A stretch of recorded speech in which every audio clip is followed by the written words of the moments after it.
आज का जो सेशन है उसमें हम आज सीखेंगे दो चीजें। एक फंडामेंटल एनालिसिस और दूसरा टेक्निकल एनालिसिस। अब फंडामेंटल एनालिसिस मतलब क्या और टेक्निकल एनालिसिस मतलब क्या, सबसे पहले तो ये समझना बहुत जरूरी है। अब फंडामेंटल एनालिसिस मतलब कंपनी के वैल्यूएशन समझना। कंपनी अच्छी है, बुरी है, किस पैमाने पे, उसके कंपनी के प्रॉफिट्स के पैमाने पे हमें देखना होता है। अब ये होते हैं फंडामेंटल एनालिसिस के कुछ पार्ट्स होते हैं, जैसे कि हम इन डिटेल्स सीखेंगे। सबसे पहले इसमें आते हैं फाइनेंशियल स्टेटमेंट्स, जिसमें हम सीखेंगे क्या क्या देखना पड़ता है फंडामेंटल एनालिसिस में। बहुत सारी चीजें हैं। जैसे अगर आप एक और हर एक चीज सीखना चाहेंगे इसमें, तो मेरे ख्याल से फंडामेंटल एनालिसिस सीखने के लिए कम से कम 3-4 महीने लगेंगे, detail wise one two all सारा कुछ सीखने के लिए। अब आप कहोगे 3 महीने लगेंगे, आप कह रहे हो, अब 2 घंटे में ये भी सिखाओगे और फंडामेंटल के साथ साथ टेक्निकल कैसे सिखाओगे? देखो, मैं वो चीजें नहीं सिखाऊंगा जिससे आप सीए बन पाओ। सीए का काम होता है ये पूरा कुछ ऑडिट करना, ताकि उसको ये सब कुछ सीखना पड़ता है। हम वो चीजें सीखेंगे नहीं, उसके मायने समझेंगे। फॉर एग्जाम्पल प्रॉफिट देखना सीखेंगे।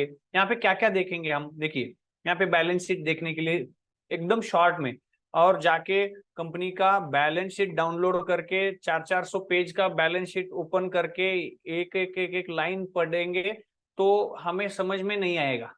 लेकिन हम कुछ ऐसे शॉर्टकट्स और कुछ चीजें यूज करेंगे कि जिसके वजह से हमें ये समझ में आएगा कि हम कंपनी का एनालिसिस 5-10 मिनट में एक ओवरऑल आइडिया ले सके।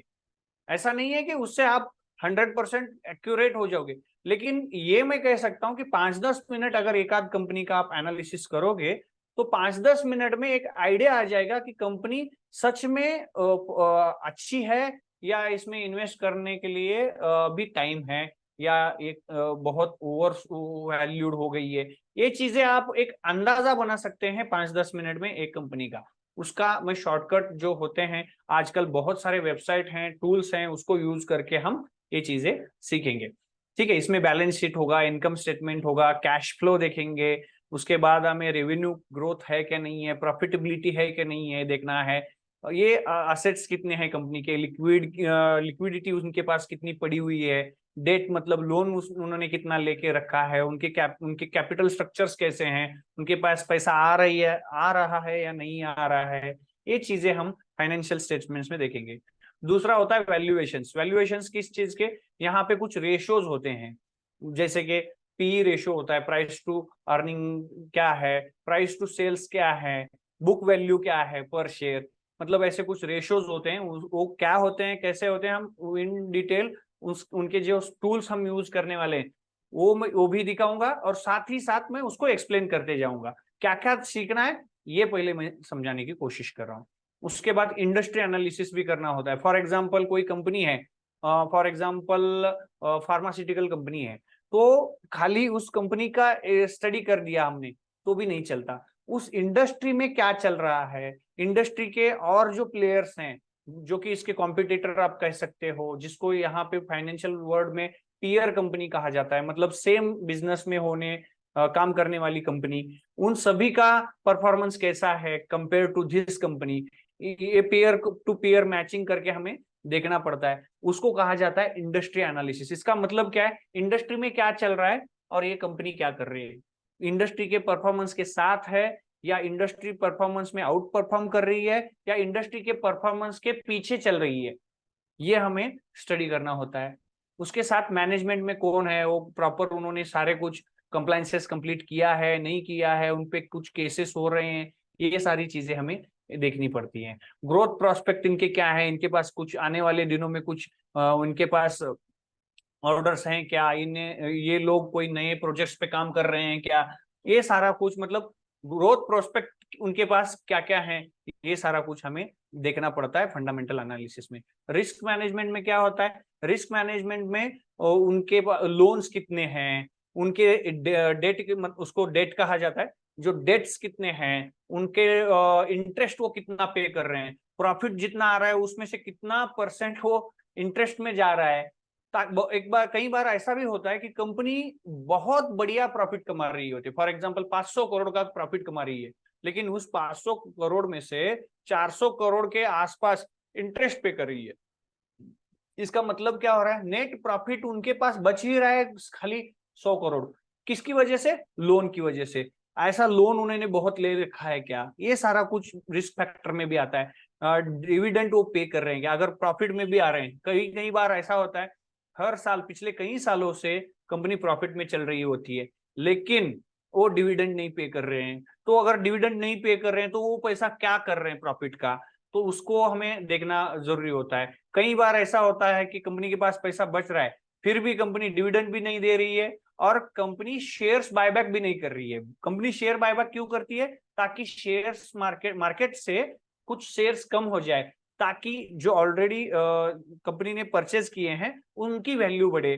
इसके लिए कंपनियां शेयर डिविडेंड दे रही है या नहीं दे रही है, दे रही है तो कितना दे रही है, नहीं दे रही है तो बायबैक कर रही है क्या, नहीं दे रही है बायबैक भी नहीं कर रही है तो नया प्रोजेक्ट में पैसा लगा रही है क्या, ये सब कुछ देखना भी जरूरी होता है। कॉम्पिटेटिव एडवांटेज, एक कंपनी ऐसी है, एक फार्मास्यूटिकल इंडस्ट्री में है और उस इंडस्ट्री में उनके पास एक ऐसी कॉम्पिटेटिव एडवांटेज है, मतलब कि वो इन्हीं के पास है, इनके पास छोड़ के किसी और के पास अगर नहीं है, तो वो एक दुनिया में उनके पास एक ऐसी चीज है कि जो खाली वही बना रहे हैं।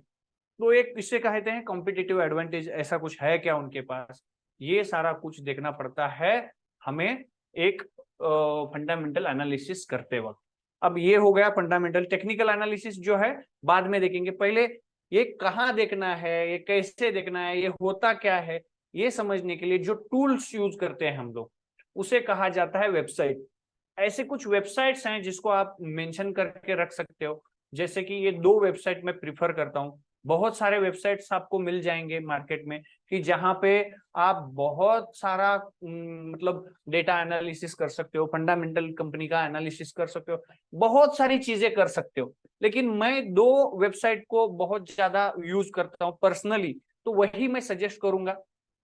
और वहां पे जो मैंने अभी पॉइंट्स बताए, वो सारा कुछ कहाँ पे मिलेगा, उसका काम क्या है, मतलब सारा कुछ जो भी अभी हमने इससे पहले जो भी पॉइंट्स डिस्कस किए हैं, वो सारे यहाँ पे कहाँ कहाँ देखने होते हैं, इसके बारे में हम समझेंगे।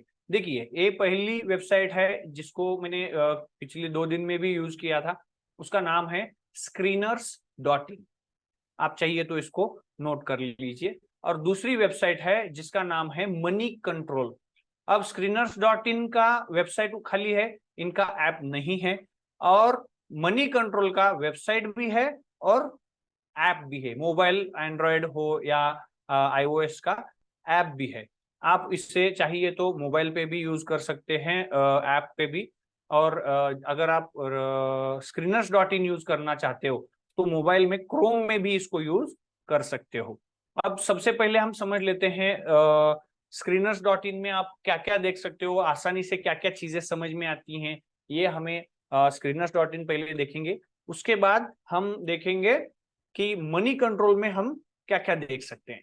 ठीक है, तो अगर आप ये screeners.in का ये होम पेज होता है, इस साइड अगर आप देखते हो, इस साइड में आपको जो दिख रहा है, यहाँ पे एक सर्च बार है आपके स्क्रीन के राइट हैंड साइड में। अगर आप देख रहे हो तो आपको दिखेगा कि सर्च बॉक्स है। यहाँ पे आप जो कंपनी का रिसर्च करना चाहते हो, जिस कंपनी का आप रिसर्च करना चाहते हो, उस कंपनी का नाम टाइप कर दीजिएगा। फॉर एग्जाम्पल ऑलरेडी यहाँ पे मैंने सर्च में डाला है रिलायंस, तो ऐसा ना हो कि कल हमने रिलायंस का देखा था आज भी रिलायंस ही देख रहे हैं, ऐसा ना हो, इसीलिए मैं क्या करता हूँ, यहाँ पे हम डाल देते हैं आईटीसी। आईटीसी जो कंपनी है, साबुन ये वो सब चीजें, बहुत सारी चीजें बनाती है, कंज्यूमर प्रोडक्ट्स भी बनाती है, बहुत सारी चीजें बनाती है। ठीक है, इसको मैंने सर्च कर दिया, एंटर डाल दिया, तो यहाँ पे उसके डिटेल आ गए। अब आप देखेंगे आपके लेफ्ट हैंड साइड में, देखिए स्क्रीन पे मैंने जिसको सिलेक्ट किया है वहां पे कंपनी का नाम आ गया, आईटीसी लिमिटेड। अब उसके सामने उसकी करंट प्राइस क्या है वो आ गई, देखिए 443, मतलब 443 रुपीज की ये शेयर प्राइस है आज की क्लोजिंग प्राइस। यहाँ पे लिखा है देखिए 8 जून क्लोज प्राइस, मतलब 8 तारीख आज इसकी क्लोजिंग प्राइस कितनी है, 443। अब उसके नीचे यहाँ पे एक लिंक भी दिया गया है। ये जो है कंपनी की वेबसाइट है, ये screeners.in, इन्होंने डेटा एनएससी और बीएससी और सेबी के वेबसाइट से फेच किया हुआ है और उनके फॉर्मेट में उसको कन्वर्ट किया है। लेकिन आप चाहते हैं कि मैं कंपनी की वेबसाइट ही देखना चाहता हूं, तो यहाँ नीचे आपको लिंक मिल जाएगा। अगर आप चाहते हो तो वो वेबसाइट भी आप देख सकते हो, कंपनी की वेबसाइट, मतलब जिस कंपनी का आप रिसर्च कर रहे हो उस कंपनी का आप वेबसाइट देख सकते हो। अब उसके सामने जो है यहाँ पे लिखा हुआ है, देखिए बीएससी। अब ये क्या है? Bombay stock exchange. Bombay stock exchange पे उस कंपनी की लिस्टिंग की गई है और उस लिस्टिंग में उनको एक कोड दिया गया है। उसका कोड कितना है यहाँ पे? 875।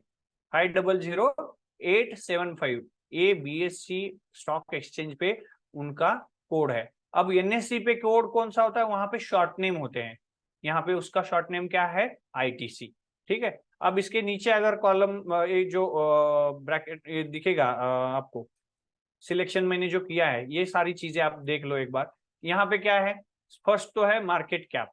मार्केट कैप का क्या होता है? कल हमने देखा था कि टोटल नंबर ऑफ शेयर्स कितने हैं कंपनी के इनटू आज का रेट। आज का रेट कितना है? 443। उसके हिसाब से इसकी वैल्यू कितनी हो रही है? 5,50,623 करोड़ रुपीस की इसकी वैल्यूएशन आज के प्राइस के हिसाब से आ रही है। कल समझ लीजिए इसकी प्राइस 500 हो गई तो ये बढ़ेगी। कल समझ लीजिएगा इसकी प्राइस कम हो गई तो ये कम हो जाएगी। मतलब ये मार्केट कैप डिपेंड करती है किस चीज पे?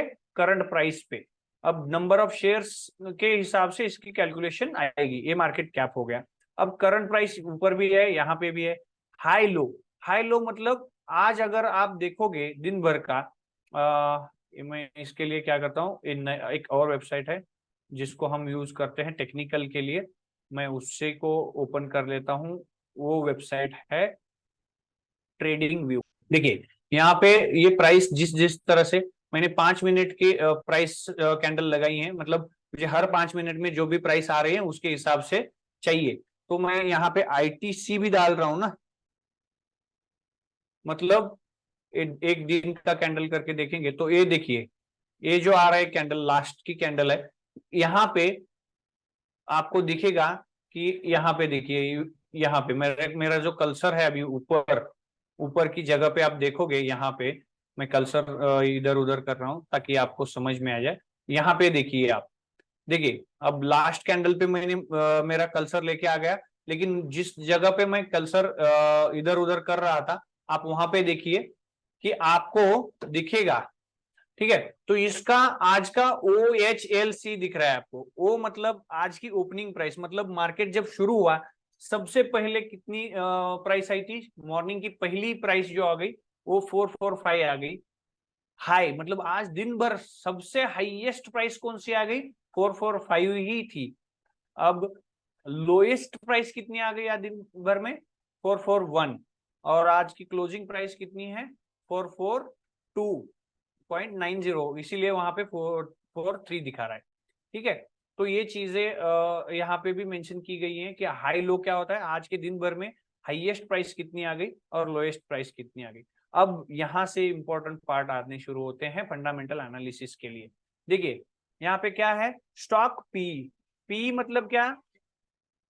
Price to earning ratio. अब सिंपल इसके लिए एक कैलकुलेशन ओपन करके दिखाना पड़ेगा। नेट प्रॉफिट कंपनी का divided by number of shares, EPS.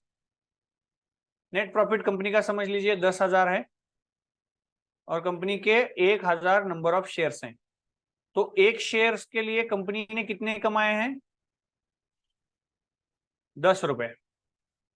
इसका मतलब ईपीएस कितना आ गया इस कंपनी का? अर्निंग पर शेयर होता है 10 रुपए पर शेयर। ओके। अब पी क्या आएगा? P is equal to CMP current market price divided by EPS earning per share. Okay. कितना हो गया? 100 रुपीज उसका प्राइस चल रहा है, अर्निंग पर शेयर 10 रुपए हो गया। तो पी कितना आ गया? पी भी 10 आ गया। अब पी कितना आ गया, 10 आ गया। इसको हम थोड़ा सा चेंज कर लेते हैं, 10 मतलब कंफ्यूजन हो जाएगा। प्राइस, करंट प्राइस हम पकड़ लेते हैं 50 रुपए, चलो ताकि कंफ्यूजन ना हो। ठीक है, तो पी कितना आएगा, 50/10 कितना हो रहा है, 5। तो कितना आ गया, पी 5 आ गया।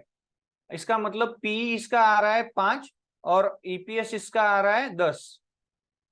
अब ये समझ लीजिएगा, ईपीएस मतलब अर्निंग पर शेयर, इसका 10 रुपए आ रहा है और पी इसका आ रहा है प्राइस टू अर्निंग रेशियो 5। इसका मतलब तो क्लियर है कि कंपनी जो प्रॉफिट कमा रही है उसको अगर हम डिवाइड कर रहे हैं पर शेयर, वो कंपनी कितना कमा रही है। ओके, और पी क्या है, ये 10 रुपए कमाने के लिए, अगर समझ लीजिएगा एक शेयर मेरे पास है, ये शेयर मेरे पास है, मतलब मैंने ले रखा है, मतलब बाय किया है। ठीक है, एक शेयर मेरे पास है। ओके, तो इसका मतलब इस 10 रुपए का मालिक मैं हूं, क्योंकि शेयर होल्डर क्या होता है, उस प्रॉफिट का ओनरशिप उसके पास होता है। हाँ, लेकिन मैनेजमेंट वो डिसाइड कर रही है उस पैसे को क्या करना है। लेकिन एक्चुअल में देखा जाए तो ये 10 रुपए का मालिक कौन है, जिसने शेयर्स बाय किया है वही है। ठीक है, तो मुझे ये 10 रुपए प्रॉफिट जो कमा रहा हूं, मुझे पैसा कितना लगाना पड़ रहा है, 50 रुपए। 50 रुपए मुझे प्रॉफिट कमा, सॉरी 10 रुपए कमाने के लिए 50 रुपए लगाना पड़ रहा है। इसका मतलब क्या है, 5 रुपए में मैं 1 रुपए कमा रहा हूं, मतलब 5 रुपए इन्वेस्ट करके मैं 1 रुपए कमा रहा हूं। अब पी क्या समझाता है कि आपको 1 रुपए कमाने के लिए कितना इन्वेस्ट करना पड़ रहा है। सिंपल, 1 रुपए कमाने के लिए आप कितना इन्वेस्ट कर रहे हो, 5। पी किसी कंपनी का 10 है, इसका मतलब 1 रुपए कमाने के लिए मुझे 10 इन्वेस्टमेंट करना पड़ रहा है। 1 रुपए कमाने के लिए इधर की वैल्यू चेंज नहीं होगी, ये 1 रुपीज ये चेंज नहीं होगा, ये इन्वेस्टमेंट कितना करना पड़ रहा है ये अलग अलग आएगा। पी आपको बताता है कि 5 पी है, तो इसका मतलब 5 रुपए इन्वेस्ट करके आप 1 रुपए कमा रहे हो। अगर पी समझिए 20 रुपए है, तो 20 रुपए इन्वेस्ट करने के बाद कंपनी का प्रॉफिट 1 रुपए आ रहा है। अगर आपकी पी 100 रुपीज है, तो इसका मतलब है 100 रुपीज के अगेंस्ट 1 रुपए कंपनी कमा रही है। प्राइस के हिसाब से, प्राइस के हिसाब से शेयर मार्केट में कंपनी का जो प्राइस चल रहा है शेयर्स का, उसके हिसाब से। अगर समझिए 30 पी है, इसका मतलब 30 रुपए के अगेंस्ट 1 रुपए कंपनी प्रॉफिट कमा रही है, इसको कहा जाता है पी। अब बुक वैल्यू क्या होता है, मैंने कल भी एक्सप्लेन किया था। इसका मतलब है कंपनी के पास जो भी असेट्स हैं सारे कुछ मिला के, उसको अगर आज के आज बेचने जाएंगे तो 55 रुपीज का उनके पास असेट है एज पर फाइनेंशियल्स। उनके जो फाइनेंशियल्स उन्होंने दिखा है पब्लिकली, उसके हिसाब से उनके पास 55 रुपीज का असेट है और आज का प्राइस उसका है 443। डिविडेंड यील्ड क्या होता है, डिविडेंड यील्ड क्या होता है समझिए। अब अगर 443 है, चलिए अब अगर यहाँ पे 2.30% है, इसका मतलब क्या है, आज का प्राइस उनका 443 है इनटू 2.30% वो पे कर रहे हैं, इसके अगेंस्ट उन्होंने दिया है। इस बार जो डिविडेंड उन्होंने दिया है 443 के अगेंस्ट 2.30% उन्होंने डिविडेंड दिया है। मतलब कितना होगा, 7 8 करके ही देखते हैं, कैलकुलेटर निकालते हैं हम लोग, दिख रहा है। अब 443 इंटू कितना, 2.30%, मतलब कितना हो गया, 10 रुपए। एक एग्जाम्पल के लिए कितना हो गया, 10 रुपए पर शेयर उन्होंने क्या दिया है, डिविडेंड पे किया है। ओके, उन्होंने जो पर शेयर डिविडेंड कितना दिया है, 10 रुपए। अब 10 रुपए अगर आज के प्राइस के हिसाब से देखेंगे कितना हो रहा है, 2.30 मैंने पकड़ा था, या 2.88 है, इसका मतलब 10 रुपए से ज्यादा है, वो 11 12 रुपए तक होगा। ठीक है, अब देखिए ROC, return on capital employed. ROC मतलब क्या, return on capital employed. Company जो भी बिजनेस कर रही है उसके लिए कुछ ना कुछ तो वो अपना पैसा लगा रही है, पैसा लगा रही है, असेट्स यूज कर रहे हैं, इन सभी में क्या हो रहा है? ओके, अब हो गई शेयर। देखिए यहाँ पे ROCE है, मैंने सिलेक्ट किया है, ठीक है। ये ROCE क्या होता है? Return on capital employed. इसका मतलब कंपनी जो प्रॉफिट कमाने के लिए, बिजनेस करने के लिए पैसा यूज कर रही है, उसके अगेंस्ट कितना रिटर्न कमा रही है। जो भी यूज हो रहा है, असेट्स यूज हो रहे हैं या कैपिटल एम्प्लॉयड हो रहा है, उसके अगेंस्ट 40 अराउंड 40% ITC कमा रही है। रिटर्न ऑन इक्विटी कितना कमा रही है? इक्विटी मतलब टोटल सारी इक्विटी जो भी है, मतलब शेयर्स जो भी है कंपनी के पास, उसके अगेंस्ट कितना कमा रही है? वो 29% है, ठीक है। अब रिटर्न बढ़िया है ये तो, ठीक है। अब फेस वैल्यू क्या होता है? जब देखिए कल हमने देखा था कि आईपीओ क्या होता है। आईपीओ में कंपनियां क्या करती हैं? शेयर्स पब्लिक में दे देती हैं। तो ये देते वक्त कंपनी ने, समझ लीजिएगा कि एग्जांपल के लिए 100 रुपए उन्होंने वैल्यू रखी थी, लेकिन कंपनी जब शुरू हुई थी, उस वक्त शुरू होते वक्त जो उस कंपनी का शुरुआती प्राइस था, पहला प्राइस था, वो क्या था? उसको कहा जाता है फेस वैल्यू। अब इस कंपनी के शेयर्स की फेस वैल्यू क्या है? 1 रुपए। आज का मार्केट प्राइस कितना है? 443। इसको कहा जाता है फेस वैल्यू, जब शुरू हुई थी तब की। आज की प्राइस कितनी है? जब ये लेकिन पब्लिक को नहीं मिलती 1 रुपए से। 1 रुपए से किसको मिला होगा? उन लोगों को जो इस कंपनी को शुरुआत कर रहे हैं, मतलब जिन्होंने इसकी शुरुआत की है, उनको ये 1 रुपए से मिला होगा, ठीक है। तो पब्लिक को मिलते वक्त ऑफर में मिलती है। पब्लिक अभी 1 रुपए का शेयर था, तो इन्होंने शुरू करते वक्त, पब्लिक ऑफर देते वक्त इन्होंने कहा होगा हम आपको 20 रुपए में एक शेयर देंगे। तो ये 19 रुपए उन्होंने ऑफर किया था, ठीक है। लेकिन वो बढ़ते बढ़ते आज कहाँ पहुंची है? 443। ये हो गया। अब देखिए यहाँ पे अगर आप साइड में देखोगे कि अबाउट दिख रहा है, यहाँ पे कंपनी के बारे में डिटेल लिखा हुआ है। इस्टेब्लिश कब हुई थी? 1910 में, मतलब फ्रीडम मिलने से पहले ये कंपनी क्या थी? कंपनी इन्वॉल्व थी मार्केट में, ठीक है, काम कर रही। नाम है largest cigarette manufacturer seller in the country. ये क्या काम करती है यहाँ पे आपको समझ में आ रहा है। आईटीसी ऑपरेट्स 5 बिजनेस सेगमेंट्स, मतलब 5 सेगमेंट में ये काम करती है, खाली एक सिगरेट में नहीं। क्या क्या करती है? FMCG cigarette, FMCG orders, hotels, paper boats, paper and packaging and agri business, इन सारे चीज सेगमेंट में ये कंपनी काम करती है।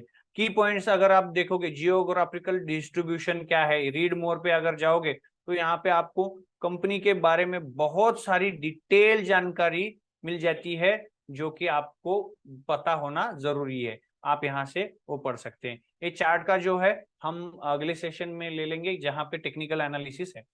कंपनी क्या है, देखिए प्रोज में क्या है? कंपनी ऑलमोस्ट डेट फ्री, मतलब इसके पास कोई लोन नहीं है, कंपनी ने कोई लोन बाकी नहीं रखा है। Company has good return on equity, मतलब ROE, रिटर्न ऑन इक्विटी। इनका क्या है? ट्रैक रिकॉर्ड 3 ईयर का, पिछले 3 साल का अगर देखोगे तो 25% का ROE कमा रहे हैं। Company has maintaining healthy dividend 92%, मतलब जो प्रॉफिट आ रहा है, वो नेट प्रॉफिट जो बचता है, वो सारा 92% डिविडेंड में बांट देते हैं। नेट प्रॉफिट जो बच रहा है ना, वो 92% बांट रहे हैं डिविडेंड के तौर पे। तो अच्छा है ना, प्रॉफिट सभी को मिल रहा है।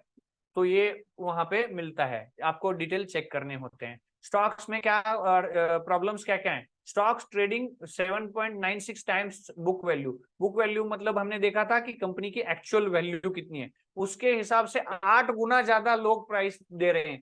तो ये उनको लगता है, इस वेबसाइट के हिसाब से ये प्रोज एंड कॉन्स होते हैं, ठीक है। The company has delivered poor sales growth 10%। Company हर साल जो प्रॉफिट कमा रही है, देखिए जो हमने शुरू में पॉइंट्स देखे थे वो सारे कवर होते जा रहे हैं 1 बाय 1। आप याद रखिएगा इस चीज को। मैं डिटेल क्यों कवर कर रहा हूँ? क्योंकि ये सारी चीजें देखना बहुत जरूरी होता है। कंपनी जो प्रॉफिट सेल्स मतलब ला रही है, समझ लीजिएगा इस साल कंपनी ने 10,000 करोड़ का सेल्स किया है, तो अगले साल 10% ज्यादा, मतलब कितना होगा? 11,000 करोड़ का। ऐसे वो 10% ग्रोथ कर रही है, लेकिन इंडस्ट्री के हिसाब से वो पुअर बोल रहे हैं लोग। इसका मतलब इससे ज्यादा सेल्स की ग्रोथ होनी चाहिए। डी ग्रोथ में तो है नहीं है, प्रॉफिट मतलब सेल्स बढ़ता जा रहा है हर साल 10% से, लेकिन वो कम है इंडस्ट्री के हिसाब से। पिछले 5 साल में इन्होंने 10% से ही ग्रोथ किया है। Working capital day have increased. हाँ, अब ये क्या होता है, यहाँ पे क्रेडिट दिया जाता है इनकी ओर से, इस वजह से उनका जो कैपिटल वर्किंग कैपिटल जो आता है, क्या होता है कि लेट आता है पैसा, मतलब उधार जिसको कहा जाता है, वो 58 डेज का उधार था, वो बढ़ के अब 109 डेज हो गया है। तो ये इसके कॉन्स है। अब पीयर कंपैरिजन में जाएंगे, आपको तो पता चल जाएगा कि सेम बिजनेस लाइंस में अलग अलग कंपनियां होती हैं, तो वो कौन कौन सी है। ये आईटीसी फर्स्ट जिसका हम सर्च कर रहे हैं, उसके बाद देखिए यहाँ पे गॉडफ्राई फिलिप्स नाम है, वीएसटी इंडस्ट्री है, एनटीसी इंडस्ट्रीज है, गोल्डन टोबैको है। ये कुछ कंपनियां हैं जो इसकी पीयर मतलब पैरेलल बिजनेस करने वाली कंपनियां हैं। उनके करंट प्राइस क्या है यहाँ पे देख सकते हो, उनके प्राइस टू अर्निंग देख सकते हो। अब देखिए पीई इसका देखेंगे तो 28.77 है, मतलब 28 रुपीज इन्वेस्टमेंट करने के बाद कंपनी जो प्रॉफिट कमा रही है वो 1 रुपया है। अगर उसके नीचे वाली देखेंगे तो 12 रुपए इन्वेस्टमेंट के बाद 1 रुपए कमा रही है। ये 16 रुपए के इन्वेस्टमेंट के अगेंस्ट 1 रुपए कमा रही है। ये कंपनी 13 रुपए के अगेंस्ट 1 रुपए कमा रही है। इसका मतलब इस इंडस्ट्री में सबसे ज्यादा महंगी अगर कंपनी कौन सी है तो वो आईटीसी है। इसके कंपैरिजन में दिख रही है अपने को। ये कंपैरिजन जो इंडस्ट्री कंपैरिजन जो हमने पॉइंट्स देखे थे वो यहाँ पे कवर हो रहा है। मैंने वहां पे जो पॉइंट्स कवर लिखे थे वो सारे कवर हो जाएंगे at the end of session आपको, ठीक है। लेकिन मार्केट लीडर कौन है देखिए, क्यों आईटीसी। ये है 5,50,000 करोड़ की कंपनी है, लेकिन ये 8,000, ये 5,000, ये सब 87 करोड़ ओनली। ये 75 करोड़ की कंपनी है, मतलब कोई एक बंदा भी खरीद सकता है इस कंपनी को, इतनी छोटी ये कंपनी है। तो इनको कंपेयर इसके साथ करते वक्त थोड़ा सा डिफिकल्ट होता है। ये हम डिसाइड करेंगे कि किसके साथ कंपेयर करना है। तो ये सबसे बड़े इसका एक ब्लू चिप कंपनी कल हमने देखा था, इंडस्ट्री का सबसे बढ़िया जिसके पास कंट्रोल है वो कौन है, तो इसमें आईटीसी है। तो इसी वजह से यहाँ पे लोग प्रिफर करते हैं इन्वेस्ट करना। फिर भी आप अलग कंपनी में लगाना चाहते हैं थोड़ा सा, ये 8,000 वाली 5,000 वाली, इट्स ओके। लेकिन इन छोटे छोटे कंपनियों में पैसा लगाते वक्त थोड़ा सा बहुत ज्यादा केयरफुल रहना पड़ता है, क्योंकि ये कभी भी बंद हो सकती है। 87-90 करोड़ मतलब बहुत कम होती है इंडस्ट्री के हिसाब से। 5 लाख कहाँ और 100 कहाँ, ये आप सोच लो। डिविडेंड कितना पे कर रही है ये कंपनी, 3% ऑलमोस्ट कर रही है ये, 1.4। अगर आप वीटीसी इंडस्ट्री देखोगे तो 4.4% डिविडेंड ये भी पे कर रही है। अब यहाँ पे आप कंपेयर करोगे net profit quarterly net profit यहाँ पे दिया गया है, वो कंपेरिजन के लिए दिया गया है शॉर्ट में, ओके। अब सेल्स भी यहाँ पे दिया गया है, देखो अगली इसमें यहाँ पे दिया गया है कंपनी का सेल्स।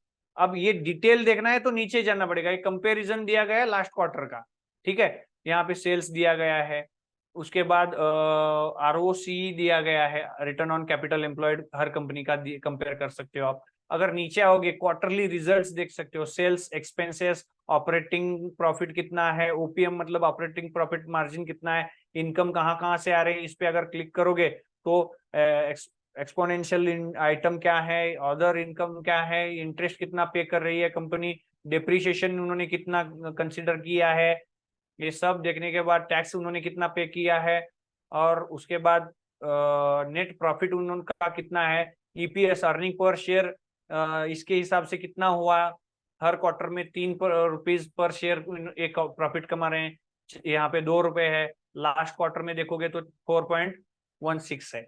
तो ये आप कंपेयर कर सकते हो। और सालाना जो ये हो गए क्वार्टरली रिजल्ट्स, आप सालाना जो कंसोलिडेट किया जाता है 4 क्वार्टर के सारे कंसोलिडेट करके क्या किया जाता है, देखा जाता है। तो आप ये देख सकते हो पिछले 10 साल का सेल्स क्या हो रहा है, यहाँ पे आप ये भी देख सकते हो कि बढ़ रहा है, कम हो रहा है, ज्यादा हो रहा है, ये दे सकते हो। यहाँ 26,000 था, ये 31, 50, 35 हो गया, 38, 39, 42, 43, 48, 49, 49, 60, 70, मतलब सेल्स क्या हो रहा है, कंटिन्यूअसली बढ़ता जा रहा है। उसके साथ आप देख सकते हैं नेट प्रॉफिट यहाँ नीचे 6,000 था, 7,000, 9,000, 9,700, 9,700, 9,500, 10,000, 11,000, 12,000, 15,000 यहाँ पे कम हो गया। क्यों? कोरोना, ये इम्पैक्ट कोरोना का है, तो इसको हम छोड़ देते हैं क्योंकि कोरोना का इम्पैक्ट हर किसी पे हुआ था। ठीक है, यहाँ पे फिर से 15,000 करोड़ हो गया, यहाँ पे 19,000 करोड़ हो गया। मतलब नेट प्रॉफिट भी सालाना बढ़ता जा रहा है। अब ये सारा कुछ आप देख के स्टडी इन 1 to 1 कर सकते हो, या नीचे कुछ उन्होंने समराइज भी किया है। कंपाउंडेड सेल्स ग्रोथ देखेंगे 10 साल में कितना है, 8% सालाना ग्रोथ हो रही है। 5 साल में सालाना 10% ग्रोथ हो रही है। 3 साल का अगर आप देखोगे तो सालाना 13% से ये कंपनी ग्रो हो रही है। अगर टीटीएम मतलब क्या, ट्रेलिंग 12 मंथ्स, 12 मंथ में। अब हम साल के बीच में है, मार्च सालाना एंड होता है। साल का एंड कब होता है? मार्च 31 को। लेकिन अब हम क्या है, जून में है। तो मतलब ये जून का एक क्वार्टर, इसके पिछले 3 क्वार्टर कितने परसेंट ग्रोथ हुई है? तो 17% है। कंपाउंडेड प्रॉफिट में कितना ग्रोथ हो रहा है? 10% सालाना ग्रोथ हो रही है। 10 साल के हिसाब से देखेंगे तो 5 साल में 12, 3 साल में 7 और 12 मंथ में 26% ग्रोथ हो रही है प्रॉफिट में। ठीक है, CAGR प्राइस मतलब शेयर्स का प्राइस जो है, 10 साल पहले अगर देखेंगे वहां इन्वेस्ट किया होता किसी ने, तो सालाना 7% कंपाउंडेड एनुअल ग्रोथ है। ये कंपाउंडेड है, कंपाउंड की ताकत हमने कल देखी थी। 1,000 रुपए का 100 रुपए कमाया तो वो इन्वेस्ट करके कितना बढ़ता है, उस हिसाब से 7% है ये। हम वहां पे 1% डाल के हमने देखा था, तो ये 7% सालाना डाल के देखना पड़ेगा, तब उसके हिसाब से ये बढ़ा है 7%। 7% बहुत ज्यादा होता है। अगर आप देखेंगे इस साल का 65% प्राइस में ग्रोथ आपको दिखेगी, क्योंकि इसका रीजन यहाँ पे है। देखिए TTM प्रॉफिट 26% इसका प्रॉफिट बढ़ा है पिछले 12 महीनों में, तो प्राइस भी 65% बढ़ गई। इक्विटी के रिटर्न ऑन इक्विटी कितना है? 25%। ये बहुत ज्यादा इंपॉर्टेंट होता है। तो ये आपको समराइज भी कर सकते हैं आप। बैलेंस शीट भी अगर कंपेयर करना चाहते हैं, शेयर कितने, कैपिटल कितना है, 782 करोड़ का था, वो बढ़ाया है क्या? यस, बढ़ाते गए हैं। रिजर्वर्स उनके पास कितने पड़े हैं, मतलब रिजर्वर्स मतलब प्रॉफिट कंपनी को आ रहा है 100 करोड़, तो कंपनी क्या करेगी? 100 करोड़ में से 10 करोड़ बाजू रखेगी। क्यों? इन केस इमरजेंसी फंड सोच के रखती है। कंपनी के पास रिजर्व्स कितने होते हैं, वो उतनी स्ट्रांग कंपनी बनती जाती है। देखिए आपको दिखेगा कि रिजर्व्स बढ़ते बढ़ते बढ़ते जा रहे हैं, इसकी वजह से कंपनी स्ट्रांग होती जाती है। ठीक है, बोरोविंग मतलब लोन उन्होंने कितना लिया है, लोन बढ़ते जा रहा है या कम हो रहा है? देखिए कंपनी का 118 से लेके 36 हो गया, 13 हो गया, 277 और 306 करोड़ का इनका लोन है। कंपनी 19,000 करोड़ कमा रही है और 306 करोड़ का लोन है। मतलब नो, ऑलमोस्ट नो के पास है। एक महीने का भी उनका लोन का अमाउंट नहीं है कंपेयर करने जाएंगे। टोटल लाइबिलिटीज मतलब फिक्स्ड एसेट उनके कितने हैं, सारे इन्वेस्टमेंट उन्होंने क्या किया है, अदर एसेट्स क्या है, इन्वेंट्री कितनी है, ट्रेड रिसीवेबल कितना है, कैश इन, ये सारा कुछ आप देख सकते हो इन डिटेल। मैं कवर नहीं करूंगा, आप सारा कुछ वेबसाइट एक बार चेक कर लो। कैश फ्लोज, कंपनी के पास पैसा कितना आ रहा है जा रहा है, यहाँ पे सब कुछ लिखा हुआ है। इस प्लस पे क्लिक करोगे, रिसीवेबल, इन्वेंट्री, पेएबल, अदर, सारा कुछ डिटेल आपको मिलता जाएगा, आप चेक कर सकते हो। रेशियोज जो हमने देखे, क्या होता है डेटर डेज, मतलब यहाँ पे उधारी होगी तो कितने दिन में दिया जा रहा है वो देखा जाए। वर्किंग कैपिटल का क्या हालत है, कितने दिनों बाद पैसा आ रहा है, तो -15 मतलब अर्जेंट आ रहा है। ROC return on capital employed, पैसा जो इतना इन्वेस्ट किया गया है बिजनेस के लिए, उसके अगेंस्ट कितना कमा रही है प्रॉफिट, वो यहाँ पे आपको दिखेगा। अब यहाँ पे देखिए ये इंपॉर्टेंट होता है, ये भी इंपॉर्टेंट होता है, शेयर होल्डिंग पैटर्न। यहाँ पे FII मतलब foreign investment institutions, FII। Okay, अब FII मतलब फॉरेन इन्वेस्टमेंट, इसमें है क्या? आप क्लिक करके देखोगे तो आपको दिखेगा 14% टू 2020 में कंपनी का FII कितना था, कितने लोगों ने इन्वेस्ट किया था? 14%। अब 23 में देखोगे तो 43% फॉरेन इन्वेस्टमेंट इसमें आ गई है। ठीक है, कौन कर रहा है यहाँ पे डिटेल दिया गया है। देखिए यहाँ पे नाम है, देखो, माइडलटन इन्वेस्टमेंट कंपनी, ये जो कंपनी है इसने इन्वेस्टमेंट करना शुरू किया है कितना, 3%, 3.92, 3.92 इन्होंने किया है। ये आप सब कुछ देख सकते हो यहाँ पे। DII मतलब डोमेस्टिक इन्वेस्टमेंट इंस्टीट्यूशन। इंडिविजुअल, आप और मैं कौन है, मैं नितिन पाटिल हूँ, आप सचिन पाटिल हैं, और कोई भी यहाँ पे अमृता जी हैं, अलग अलग नाम से इंडिविजुअल हो गए। ऐसे कंपनियां, ऑर्गेनाइजेशन वो जो होती हैं, जैसे कि यहाँ पे आप देख सकते हैं life insurance corporation of India, specified undertaking of the unit trust of India, general insurance corporation, the new India assurance, SBI Nifty 50 ETF, ये सारे जो हैं ये क्या है, DIS, डोमेस्टिक इन्वेस्टमेंट इंस्टीट्यूशंस। अब ये लोग भी इस कंपनी में इन्वेस्ट कर रहे हैं, उनका 42% हिस्सेदारी है। अब गवर्नमेंट है क्या इसमें? Yes, government. देखिए पहले तो 0 था, पिछले 3 साल में यहाँ पे 0.04% गवर्नमेंट ने भी इन्वेस्ट किया है। पब्लिक इसमें इन्वेस्ट कर रही है, कौन है, कितने हैं? 43% थे 2020 में, आज कितना है पब्लिक? ओनली 14%। मतलब पब्लिक से ज्यादा अब FIIs DIIs बढ़ते जा रहे हैं। तो इस वजह से पब्लिक का हिस्सेदारी कम होके DIIs उनका हिस्सेदारी बढ़ रही है। ये सारा कुछ आपको इस वेबसाइट में मिल जाता है। ये एक वेबसाइट हो गई। सेम चीज, यही सारी चीजें कहाँ पे मिलती हैं? आप अगर जाएंगे तो आपको नेक्स्ट वेबसाइट जो मैंने कही थी, कौन सी है? Money control. अब इसका ऐप भी है, मोबाइल ऐप, इसको भी यूज कर। सेम चीजें हैं लेकिन उनका रख रखाव अलग होता है, थोड़ा बहुत इधर उधर होता है, कुछ चीजें इसमें कम होती हैं, कुछ चीजें ज्यादा होती हैं, उनका अलग होता है, इनका अलग होता है, लेकिन डेटा वही होता है, डेटा कुछ चेंज नहीं होता। आपको जब जो चाहिए उस हिसाब से आपको देख सकते हैं। मैंने यहाँ पे टाटा मोटर्स सर्च कर रखा हुआ है, ठीक है। आपको यहाँ पे NSE BSE फ्यूचर ऑप्शन सारे डिटेल्स यहाँ पे ऊपर मेंशन किए गए हैं, वहां पे सभी जगह है। आपको यहाँ पे डेज हाई लो दिख रहा है, यहाँ पे चार्ट उसका दिख रहा है, ठीक है। अब यहाँ पे देखोगे, यहाँ पे इन्होंने वहां पे प्रोज एंड कॉन्स दिया था उन्होंने, यहाँ पे इन्होंने क्या दिया है? Strength, weakness, opportunity, threat. अब स्ट्रेंथ क्या है कंपनी की, इस पर क्लिक करोगे तो आपको समझ में आ जाएगा कि स्ट्रॉन्ग EPS ग्रोथ है, स्ट्रॉन्ग EPS ग्रोथ हो रही है, 52 वीक्स से हाई पे है अभी, good quarterly growth in recent results. ये सारा आप पढ़ सकते हो। यहाँ पे देखो, FIIs FPIs और institutional increasing their share holding. Tata Motors में FIIs और FPI में मतलब फॉरेन पोर्टफोलियो इन्वेस्टमेंट, वो भी फॉरेनर ही होते हैं, इंडिविजुअल्स होते हैं, ठीक है। तो वो लोग भी यहाँ पे क्या कर रहे हैं? इन्वेस्टमेंट बढ़ा रहे हैं। ये स्ट्रेंथ्स हैं कुछ। अब वीकनेस भी देखना पड़ेगा। ये स्ट्रेंथ हो गया, वीकनेस क्या है?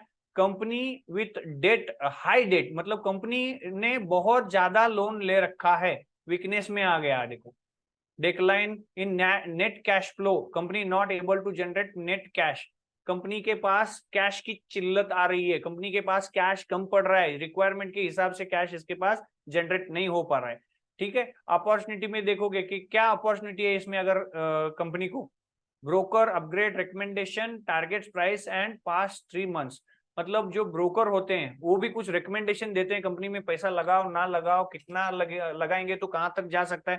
तो रिकमेंडेशन में प्राइस हाइक होने की चांसेस है और उन्होंने टारगेट्स बढ़ाए हैं, ये अपॉर्चुनिटी दिख रही है, ठीक है। थ्रेट मतलब इसके डर क्या है इसमें पैसा लगाने से? Red flag, firm linked to ongoing regulatory investigation, legal cases, company पे कुछ लीगल केसेस चल रहे हैं, वो ही सारी चीजें यहाँ पे आपको देखने में मिलेंगी। तो यहाँ पे आप देखोगे तो ये वेबसाइट, वहां पे उन्होंने प्रोज कॉन्स दिए थे, यहाँ पे स्ट्रेंथ, वीकनेस, अपॉर्चुनिटी, थ्रेट्स दिखा रहे हैं, ठीक है। उसके बाद और एक चीज दिखा रहे हैं कि ये ट्रेंड क्या दिखा रहा है, ये टेक्निकल एनालिसिस भी खुद कर रहा है, ये वेबसाइट दोनों का काम कर रहा है। यहाँ पे आप देखोगे तो ट्रेंड क्या दिखा रहा है? ट्रेंड वेरी बुलिश ट्रेंड है इसका, इनके हिसाब से, इनके एनालिसिस के हिसाब से। यहाँ पे ओपन, हाई, प्रीवियस क्लोज, वीवैप डेटा, ठीक है, हाई लो सब कुछ है। TTM मतलब trailing 12 months, EPS, PE, price to book value. Book value क्या होती है कि नेट कंपनी का एक्चुअल प्राइस कितना है और प्राइस मार्केट प्राइस क्या है, उसका रेशो देखोगे तो 3.6 का रेशो है। फेस वैल्यू इसका 2 रुपए, वही चीजें हैं सब कुछ। डिविडेंड यील्ड वहां पे हमने देखा है, ठीक है। तो ये चार्ट भी उन्होंने दिया है, वेब फोरकास्ट, ये थोड़ा सा प्रो वालों का है, अगर आप फ्री में देखेंगे तो ये नहीं मिलेगा, ठीक है। तो यही चीजें होती हैं यहाँ पे। MC टेक्निकल ये भी यहाँ पे दिखता है, देखिए डेली चार्ट देखोगे तो वेरी बुलिश है, वीकली में इसका वेरी बुलिश है, मंथली में क्लिक करोगे वेरी बुलिश है। ये जो है सपोर्ट एंड रेजिस्टेंस इन्होंने दिए हुए हैं, R1, R2, R3, PP, ये सपोर्ट रेजिस्टेंस हम टेक्निकल इंडिकेटर्स में देखेंगे। अब वहां से यहाँ आना पड़ेगा आपको, ताकि यहाँ पे आपको पॉइंट्स डायरेक्ट मिल जाएंगे। ठीक है, ओके। प्राइस वॉल्यूम कैसे जा रहा है, पिछले एक हफ्ते में 4% बढ़ा है, एक महीने में 11%, 3 महीने में 27%, ईयर ऑन ईयर कितना 44%, ईयर टिल डेट मतलब यहाँ से आज से पिछले 365 डेज 44% बढ़ा है। 1 ईयर मतलब ये फाइनेंशियल ईयर होता है, 3 ईयर ये कितना बढ़ा है। तो ये सारे डिटेल यहाँ पे है, वॉल्यूम कितना था, यस्टरडे वॉल्यूम कितना था, वीक का एवरेज कितना है, मंथली एवरेज वॉल्यूम कितना है, ये सारा कुछ डेटाबेस यहाँ पे आपको दिख रहा है। अब एक फोरम मतलब लोग क्या इसके बारे में बोल रहे हैं, 84% लोग बोल रहे हैं ये बाय करो, 14% लोग बोल रहे हैं सेल करो, 2% लोग बोल रहे हैं होल्ड करो। आप भी यहाँ पे कम्युनिटी में पार्टिसिपेट होके आपकी जो राय है यहाँ पे दे सकते हैं। ब्रोकर रिसर्च, मोतीवाल मतलब जो जो अलग अलग ब्रोकर्स इसके बारे में बाय करो सेल करो जो भी बोल रहे हैं वो यहाँ पे मिल रहे हैं। मोतीलाल ओसवाल बोल रहा है बाय करो, प्रभुदास बोल रहे हैं बाय करो, शेरखान बोल रहा है बाय करो, प्राइस रिकमेंडेशन ये है, टारगेट ये है, ये सारा कुछ यहाँ पे आपको मिल जाएगा। ठीक है, डील्स, डील्स मतलब आप और हम इंडिविजुअल हो गए, जो बड़े बड़े ट्रेडिंग करने वाले लोग हैं, मतलब FIIs, DIIs या डायरेक्टर्स होंगे, इंटरनल जिसको कहा जाता है, बल्क डील जिसको कहा जाता है, वो कौन कौन कर रहा है, कितना कितना ले रहा है, बेच रहा है, सारा कुछ यहाँ पे डेटा आपको अवेलेबल है। अब इनसाइडर कौन है, टाटा सन्स मतलब उनके डायरेक्टर बोर्ड में कोच लोग, बोर्ड ऑफ डायरेक्टर्स या मैनेजमेंट के लोग, वो कुछ बेच रहे हैं, ले रहे हैं, क्या कर रहे हैं, वो सारा कुछ यहाँ पे आपको वो भी यहाँ पे मेंशन किया जाता है, डेट के साथ होता है। कॉर्पोरेट एक्शन में आपको पता चलेगा कंपनी का बोर्ड मीटिंग कब है, डिविडेंड कब देने वाली है, बोनस कब दिया था या देने वाली है, इन्होंने स्प्लिट किया था क्या, राइट्स बेचने वाले हैं क्या, एनुअल जनरल मीटिंग कब है, हुई है तो कब हुई है, ये सारे कॉर्पोरेट अनाउंसमेंट में आपको दिख जाएगा। फाइनेंशियल्स जो हमने screeners.in में, यहाँ पे भी वही चीजें हैं, लेकिन इन्होंने ना चार्ट्स में दिखाया है। क्या दिखाया है, रिवेन्यू पिछले 5 साल का चार्ट में दिखाया है। यहाँ पे रिवेन्यू कितना था 5 साल में, वो बढ़ रहा है कम हो रहा है दिख रहा है आपको, 1 करोड़ में है। इसके नीचे नेट प्रॉफिट पे क्लिक करोगे तो आपको नेट प्रॉफिट ये देखिए, लॉस मेकिंग कंपनी थी कब, 2019 में, अब लॉस से ऊपर प्रॉफिट में आ गई। ओके, EPS देखोगे तो अर्निंग पर शेयर माइनस में था, इस साल प्रॉफिट में आ गया है। Book to price value, book value to price कितनी थी वो यहाँ पे दिखेगा।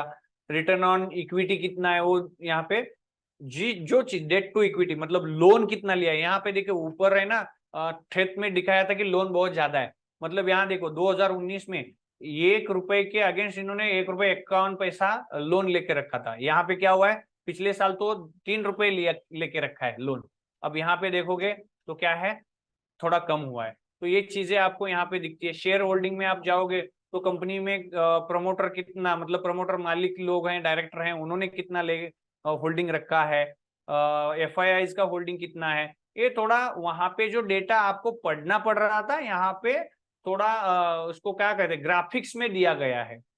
ठीक है, आपको जो सही लगे, जो आसान लगे वेबसाइट, वो वेबसाइट आप यूज करिए। वहां पे भी पीयर कंपैरिजन दिया गया था, अलग अलग कंपनी का कंपैरिजन करने के लिए, वो चीजें यहाँ पे भी है।